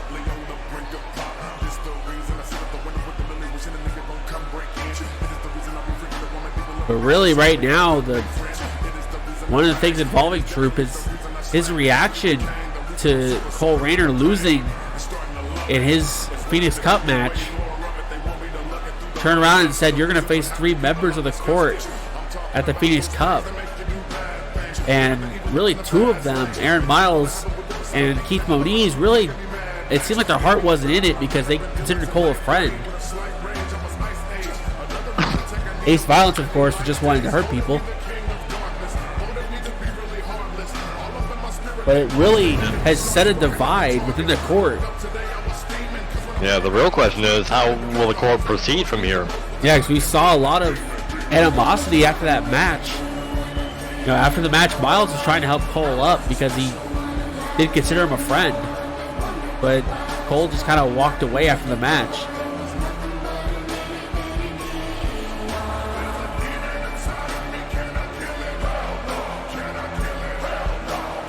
And really, honestly, this really started once Troop came back from his hiatus from the beginning of the season with this new look, a lot more crazed, but there was hints of jealousy with Cole because of Cole's success, becoming Revolution champion. Yeah, and really, like, not much leadership being shown from him. Almost like it's been left up to Dawn to really lead the rest of the group. Yeah, and you could definitely see that a lot of the members of the court are almost more on her side with the situation because of the fact that really when Troop left for his hiatus, Don was basically the de facto leader of the group anyway. Cole was the one that benefited from it. Yeah, and we've seen that Don's been at ringside for several court matches. Had more of a hands-on approach. As we get Cole and Matt Matthews starting things off. Cole with more of the black and silver, it looks like, for his look. Really, he matches Silverstein a little bit more with the silver. Speaking of, there's a tag to Silverstein as double team. Irish whip shoots him into the corner. And a clothesline by Cole. And really, it's been a while since we've seen Cole in tag team action, which is really how he started. Yeah, when he joined the court, it seemed like he was more relegated to tag matches, but I think now that he's had a taste of singles stardom, I think he wants to be his own man, be on his own. And you can see, you look on his gear, the court logo is not there. No, it's just him.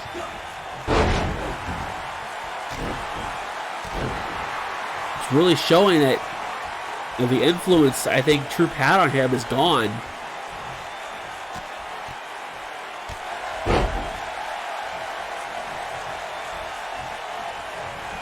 The Irish whip into the corner. Another knee to the face by Silverstein. Going to go out for a bulldog. No, but Matthews pushes him off. Now we've seen some issues between these two men as well. Ushigoroshi by Matthews. And that all started when, after Max beat Cole, like I said. Here's another match that we were supposed to see during the Cup. Yeah, and the one that Max wants. Yeah, this is the match Max wants. He wants Troop in the ring. Very vocal about that.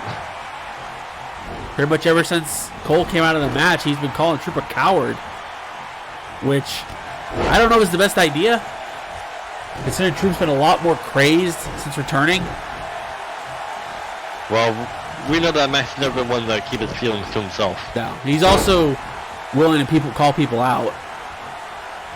For better or worse. Yeah, but also he's going to stand up for what he believes in. And in a way, this is kind of what we... hold on. Tag to Cole. And now we're getting Cole and Troop. This is the first time meeting, I believe, in a match together.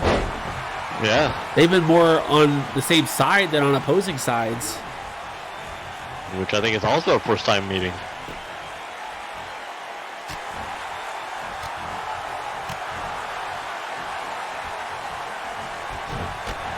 It's Troop trying to assert his dominance.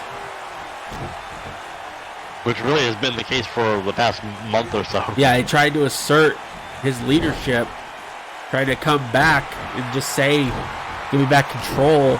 Everyone falls under me. But I think, like I said, I think there is a hint of jealousy from Troop because Cole did something no one else in the court did, and that's become the top guy. Yeah. I think Troop might be thinking he's getting replaced.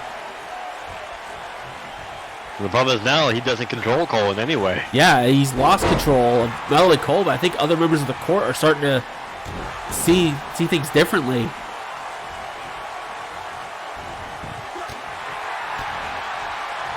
Which this thing could get really out of hand with all the members of the court. Because we saw, for now, yeah, because we saw just the two of them. Yeah, because we saw during the Phoenix Cup that Aaron Miles and Keith Moniz really were hesitant to do anything against Cole, which I think is very telling.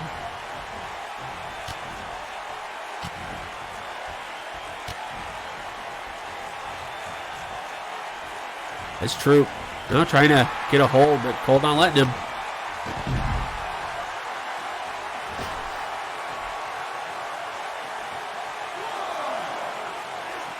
You know, it's pretty crazy when you look at this match, and only one man in this match has not held either the World or Revolution title.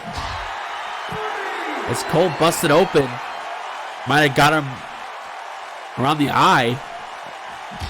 The only man in this match is not a former World or Revolution champion, is Matt Matthews.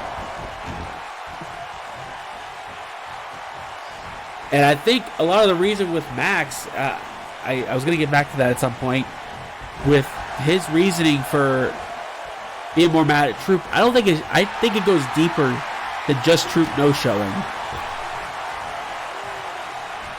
Because if you recall, hang on, puts him on the top rope.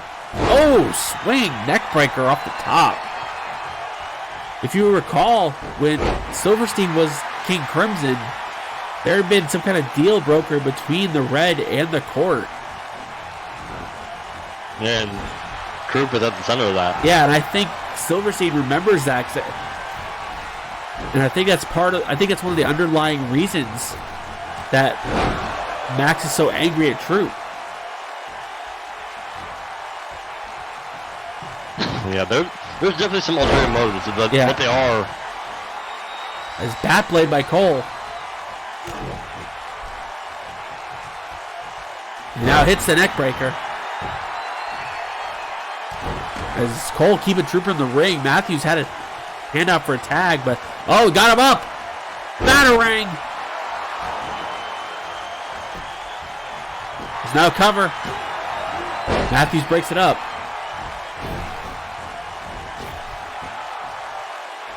As Cole heading up top, but Matthews is right there. Yeah, he's in the wrong corner. And gets shoved off. But is able to make the tag. Yep. I guess the momentum was just enough Yeah, Troop is hurt. Oh, he might have been just feigning hurt. Oh, was thinking Uranagi. Silverstein counters. For a second, I thought Troop baited Max in. Yeah, I think Max let him do it. There's an Enziguri. Shot to the head is... Yeah, now Troop tags out. Yeah, Troop able to get the tag out. Here goes Matt Matthews. Missed the running knee. Oh, super kick. Max gets right back up to his feet. Needs a knee for it. But you notice Matthews kept Silverstein from leaving the ring. Yeah, he knows he's got a chance to win it right here. Yeah. Nobody's on the apron. Standing moonsault. You know, we would have said in the past that a tag match might put Matthews at a disadvantage, but we've seen he doesn't need the chicken wing to win matches. No, and a pinfall victory over Max Silverstein would be big. Yeah. As Matthews with the cover right in his corner, but Max kicks out at 1.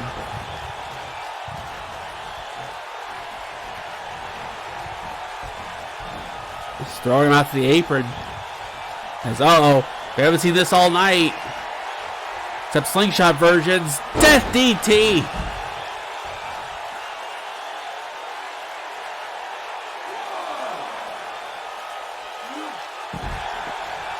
Brainbuster on the floor and Matthews.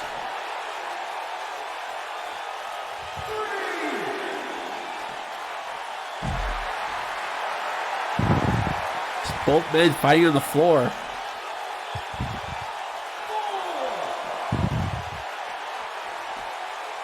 Both men looking for shots, not able to hit them. All night suplex on the floor. We keep it going. Snap suplex on the floor as well. Like you said, all 4 of these men not afraid to brawl, not afraid to fight.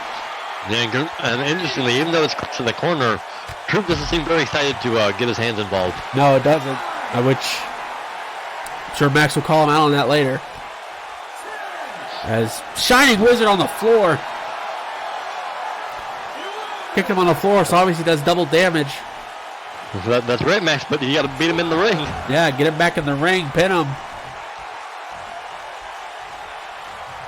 He's measuring. There's knee lift into a neck breaker. Troop tried to throw a punch and missed by about half a mile. Shot. Oh, there's this running Shining Wizard. But not going for a cover.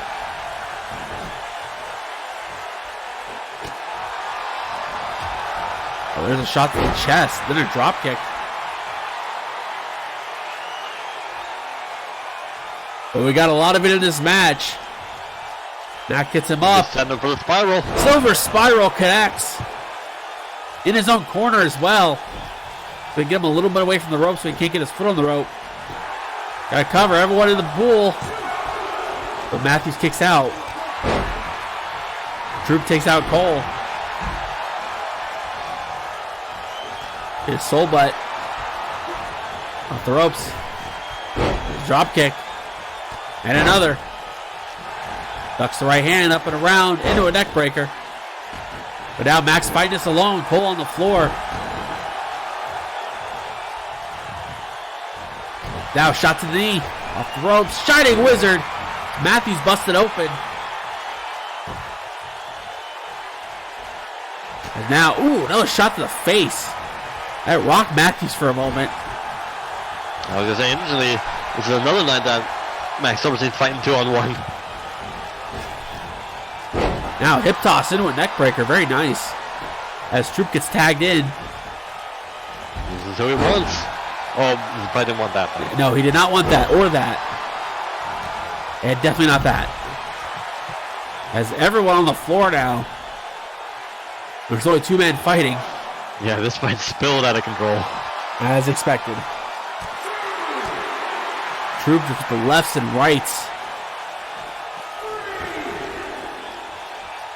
He's not done. Oh, God. Gonna pull him out. Oh, God. Neckbreaker on the floor. The worst part is that breaks the count. Yeah, and it softens Max up for the darkness driver. Yeah, focus on that neck. It's Max now DDT.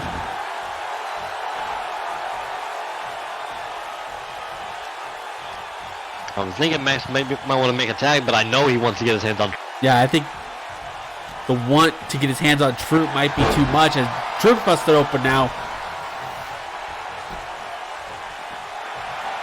Now cover, Matthews in to make the save immediately. Yeah, Matthew was just getting up on the floor. Had a quick run in. I think as he stood up, he saw and decided to take advantage. As now, Silver spiral again. This time on Troop. Yeah, but you gotta get him away from the corner. Yeah, you gotta get him. Problem is, this takes up time. Now cover. And he got him. Cole was able to run defense. And Max Silverstein pins Mr. True.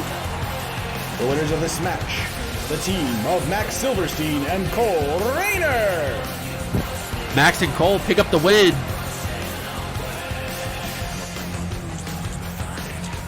It wasn't easy, but they were able to do it.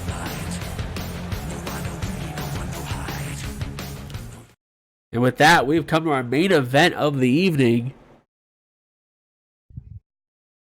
You thought that was a lot of craziness? Well, let's add more people. What's the worst that could happen? Yeah.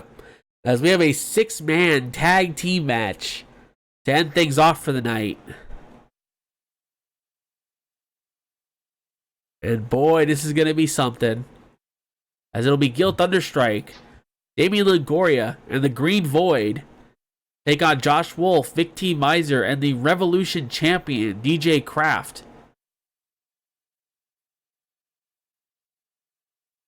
That's one of those things you'd say, one of these things is not like the other, and then you show these two teams.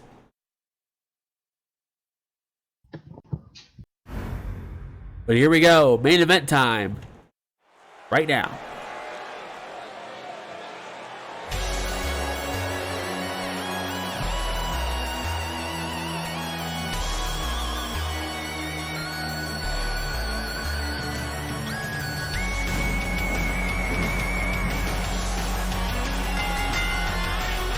The following contest is a 3-on-3 brawl.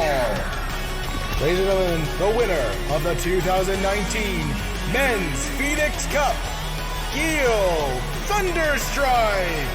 By hook or by crook, Gil was able to do it. And it was one hook, one right hook right between the legs. That got Gil Thunderstrike the Men's Phoenix Cup.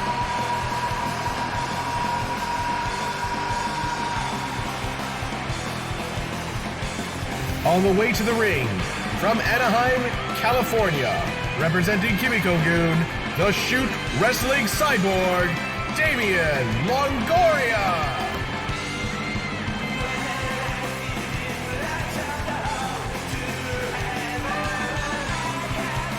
As Longoria is someone that had the night off.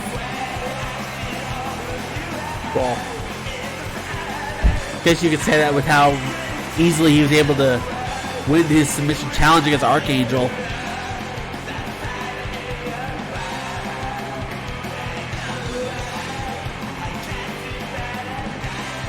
But you have two people that will work together, Longoria and Gil being part of Kimiko-gun.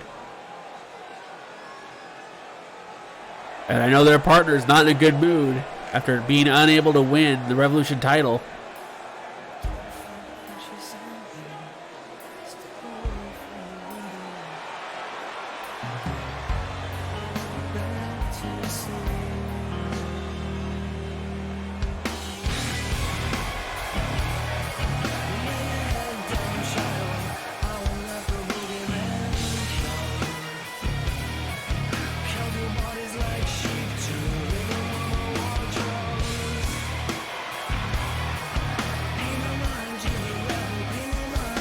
On the way to the ring, from deep within the void, Green Void.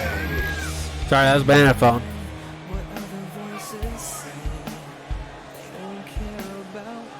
The Green Void came very close to becoming the Revolution champion, but it just wasn't meant to be. As DJ, probably as close as you can get to without actually winning. Yeah, Void definitely put up one hell of a fight against Kraft, and I know he's disappointed he didn't win, but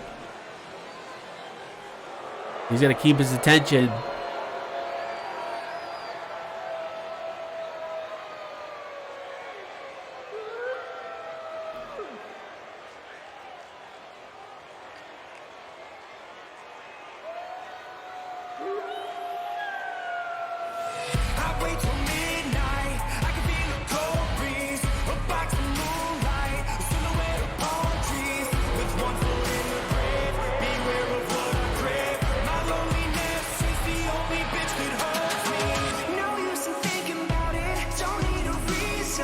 On the way to the ring, from Richmond, Virginia, Josh Wolf.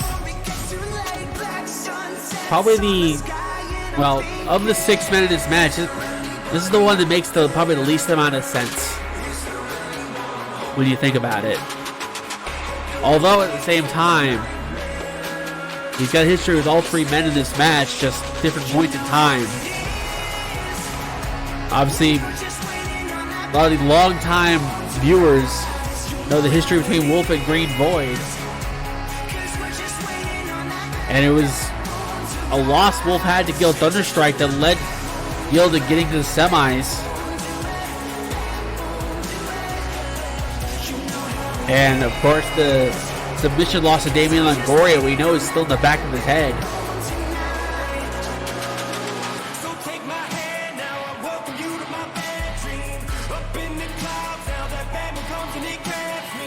This is a bit of a surprising team, this 3-man team. 2 make a lot of sense, then you have one that doesn't quite so much within the context of a tag team.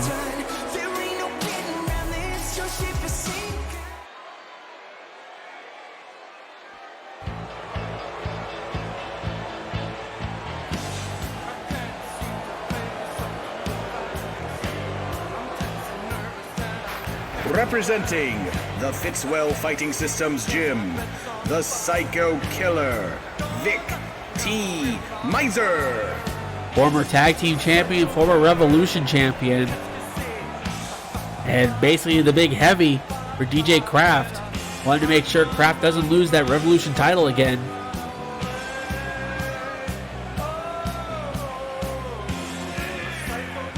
That's very true. Very good possibility. But Vic, he even said, even if he was able to win the Revolution title, he'd rather make sure Kraft keeps it than win it himself. Because he knows Kraft is the man, or king, I guess is the more appropriate term.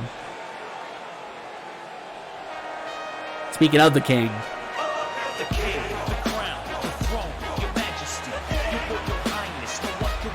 on the way to the ring, the RWR World Heavyweight Champion, the King, DJ Kraft. That's a good point. We don't.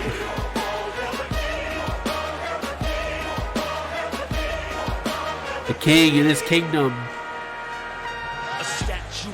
Kraft able to retain the Revolution Championship in his second reign now. I said Green Void gave him a good challenge, but it just wasn't enough. But we already know Supernova, it's already been signed. Revolution Championship on the line. DJ Kraft defends against Gil Thunderstrike.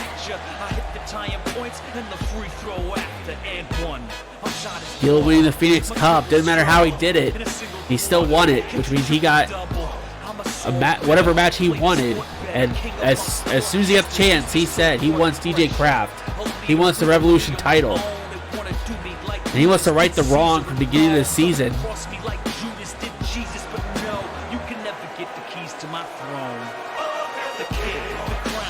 He wants to right the wrong that he had when he won the Rise from the Ashes when he didn't win the world title. He wants to change that. Biggest show of the year. But here we are.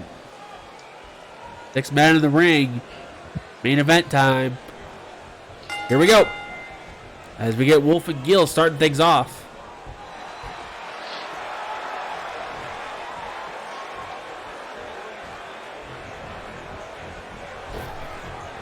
He shoots him off the ropes.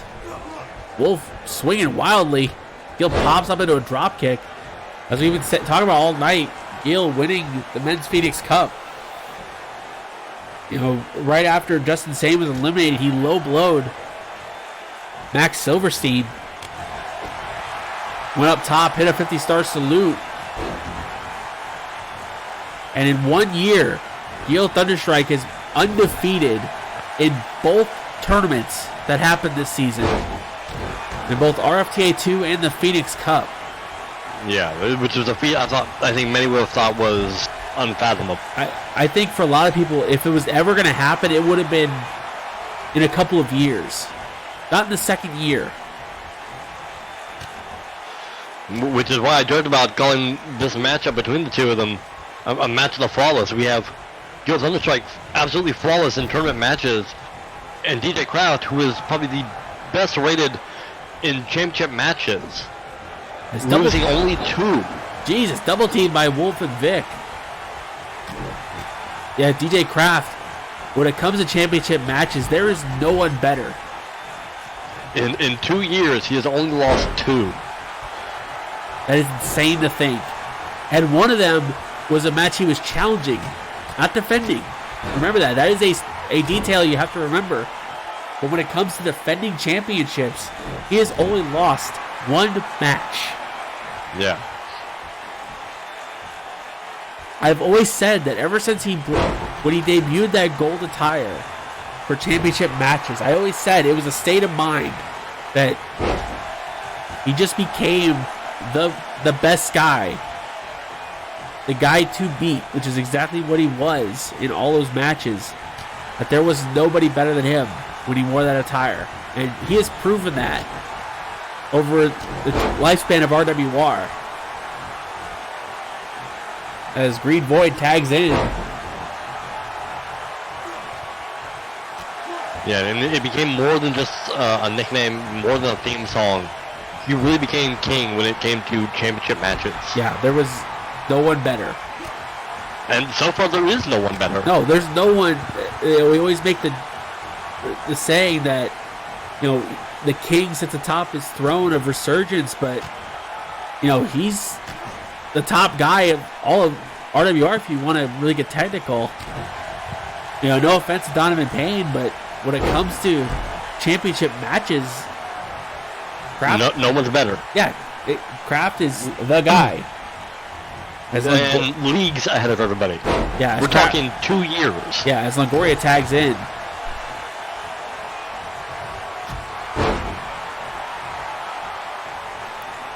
Like, there are people in this match who haven't held a championship in the 2 years of RWR, which is not meant as an insult to those people.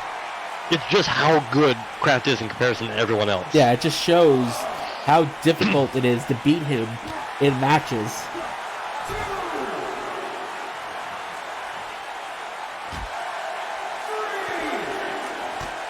But it's just so fitting considering the people across the ring from tonight that are so brazen to try it.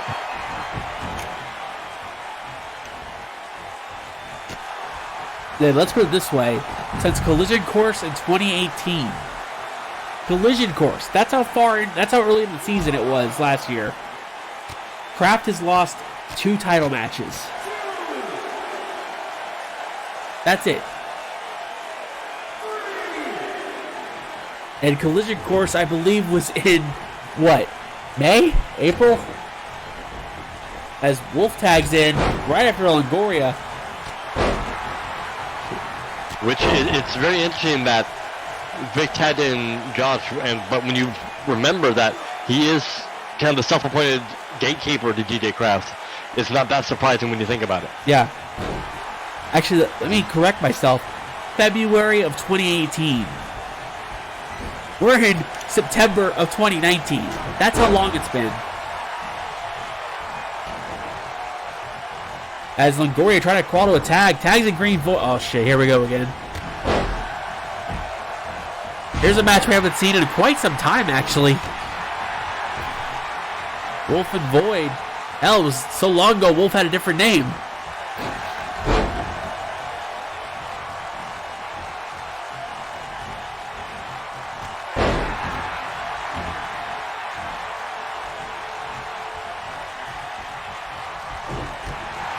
Yeah, the two title matches that Kraft lost was one against King Crimson and Fighting Spirit, which is for the World Heavyweight Championship, not the Intercontinental Championship, and then against Cole Rayner in their rematch.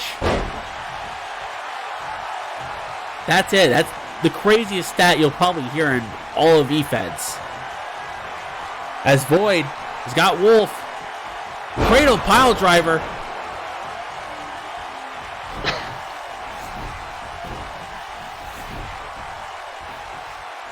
And if you look at all the people in this match, hang on, covered by Void, Wolf kicks out. You know, Wolf has been wanting to get a shot at Kraft for months. Hell, he wanted a shot at Kraft when he was Intercontinental Champion and never got it. Made a couple attempts. Made a couple of attempts, but yeah, the title shots he got were... Hang on. As now... Oh! Void, cover, Kraft make the save. Just dead center of the ring. And what's interesting to note is that even though there's a lot of history, Wolf's never been hit with that move before. Yeah, that was the first time that Wolf's been hit with Into the Void, because considering how long Void's been doing the move.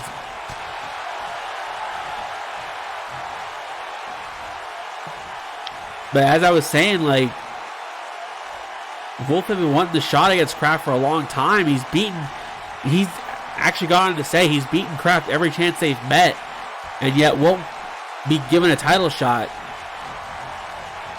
But I think now he knows his road to Supernova, he can't get the Revolution title shot. Because Gil has that. There's nothing he can do about that. But I think he might have his eyes set on something else. But we're not really sure. Plan 9 by Longoria. And now double stomp in the midsection. Wolf is getting a bit of a beating here. As now Longoria hits the neck breaker. Another cover. I think Gil might have accidentally broken up. Accidentally took out Void as well. I'll have to remind someone that submissions should be on for 6-man tags. Just note to our production. That's a note to our production team, by the way. There's Wolf set in the corner. Yeah, kind of been at the mercy of Chemical Gun for the past year. Yeah, we know he's had, like, the history with him and Gil. Gil's beaten him in both matches they've been in together. You know, once during Rise from the Ashes, which is what led to Gil going to the finals. It was the match that showed it. Yeah, just regular tag matches. Everything else they're on. Oh, okay. I was a little worried for Josh. Yeah. Oh! That might have been a little bit low. Well, I think that was more than a little bit.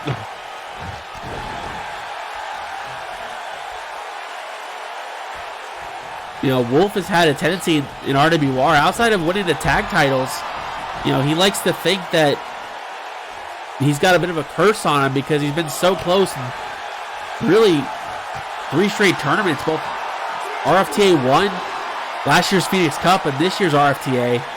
He thought he was on a bit of a curse because he would be 1 match from the final, or in the Phoenix Cup, 1 match from, or 1 pinfall from winning.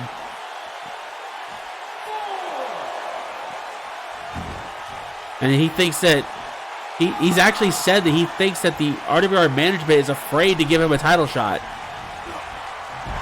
As Gil with a splash.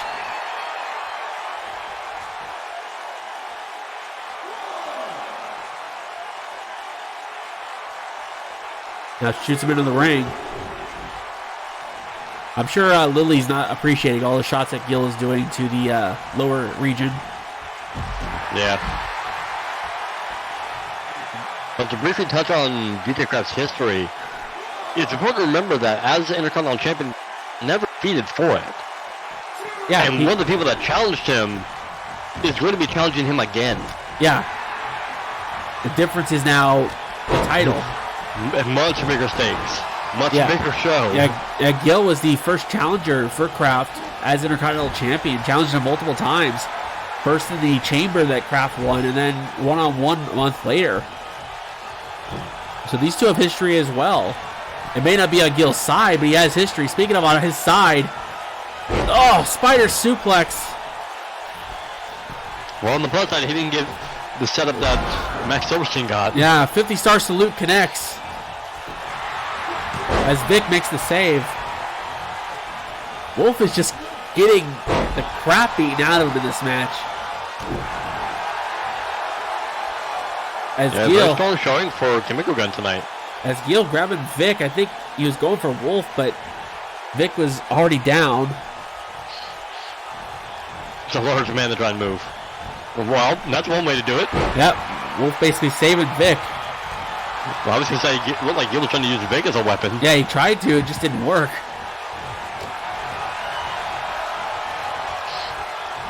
Now up on the shoulders.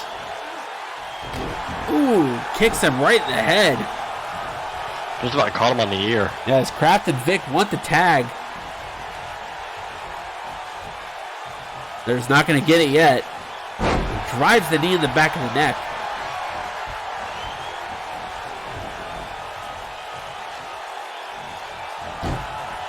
And that's why you don't do that, Gil. Very poorly timed. Got punched in the face for it. And now Wolf finally tagging Kraft in. Here's your preview for Supernova.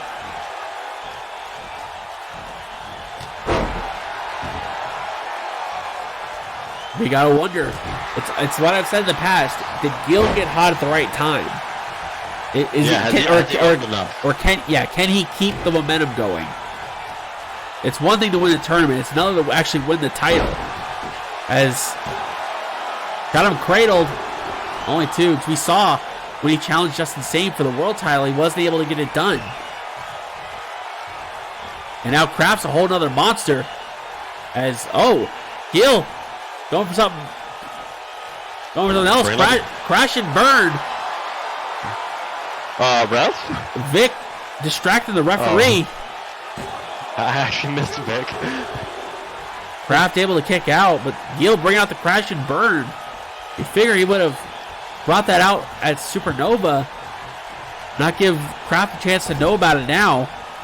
That's the first time we've seen Gil hit that in months.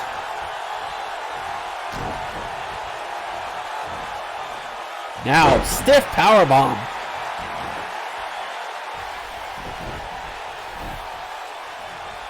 He tags in the green void.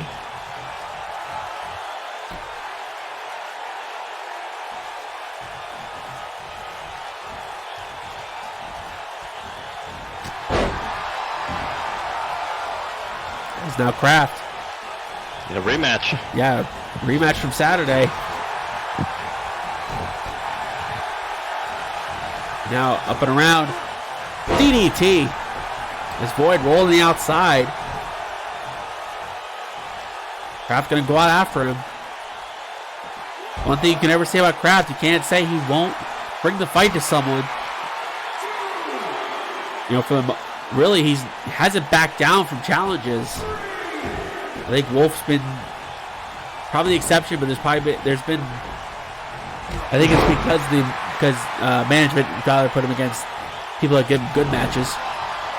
And speaking of people who have probably wanted this match. Yeah, Damian Longoria tags in. House of Fire. This is probably Damian Longoria's wet dream taking place. Yeah, here's a match. This is also a first-time match. Plan 9. Actually, no, I believe we saw them at Rise from the Ashes. Oh, yeah, that's right. These two were in the same block. And Damian Longoria was able to get a win. Yeah, I think it was because of that win he was able to get to the finals. That was one of the wins that got Longoria to the finals of RFTA. This big shot in the corner. This is the charge. Gets him across. Misses the charge of his own. And sent to the floor. Man, you're not kidding. Damian Longoria really on fire tonight. Yeah, I think he realized he's got a great opportunity here. I was say the match this month is booked, but you gotta think he'll be in the discussion next year. Yeah, it's if he pull out a big win tonight. Yes, like considering the quality of the people in this match on both sides, be a heck of a win for Longoria no matter who he beats. God, just a slugfest on the floor. As Longoria bounces off the barricade, gets busted open for his trouble. I think Longoria was still riding the high of making Archangel tap out on Saturday. Yeah, and he getting a chance to be in the room with the crowd. He's got him a little excited. And Vic is tempering that fire right now. Yeah, I think cutting him open and just... Also, remember, Vic's not the legal man right now.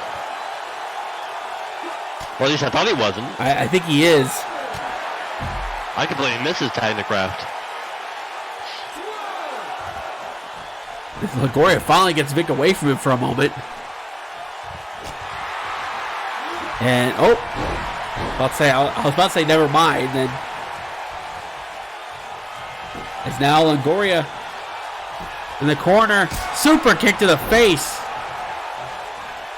He almost had to shotgun that in, but has to get a cover. Wolf makes the save.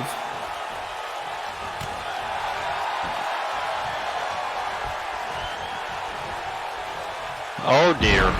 As Longoria tags and Gills, Wolf is just thrown around by Void.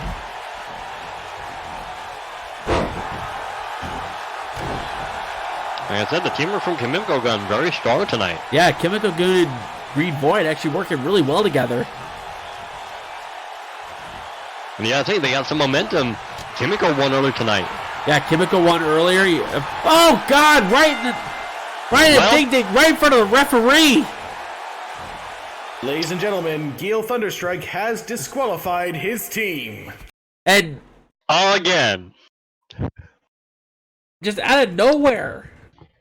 No, I think that was very intentional. I think it might have been as well, but because he's got the match. He doesn't need to earn anything anymore. That's true. He can do whatever the hell he wants now.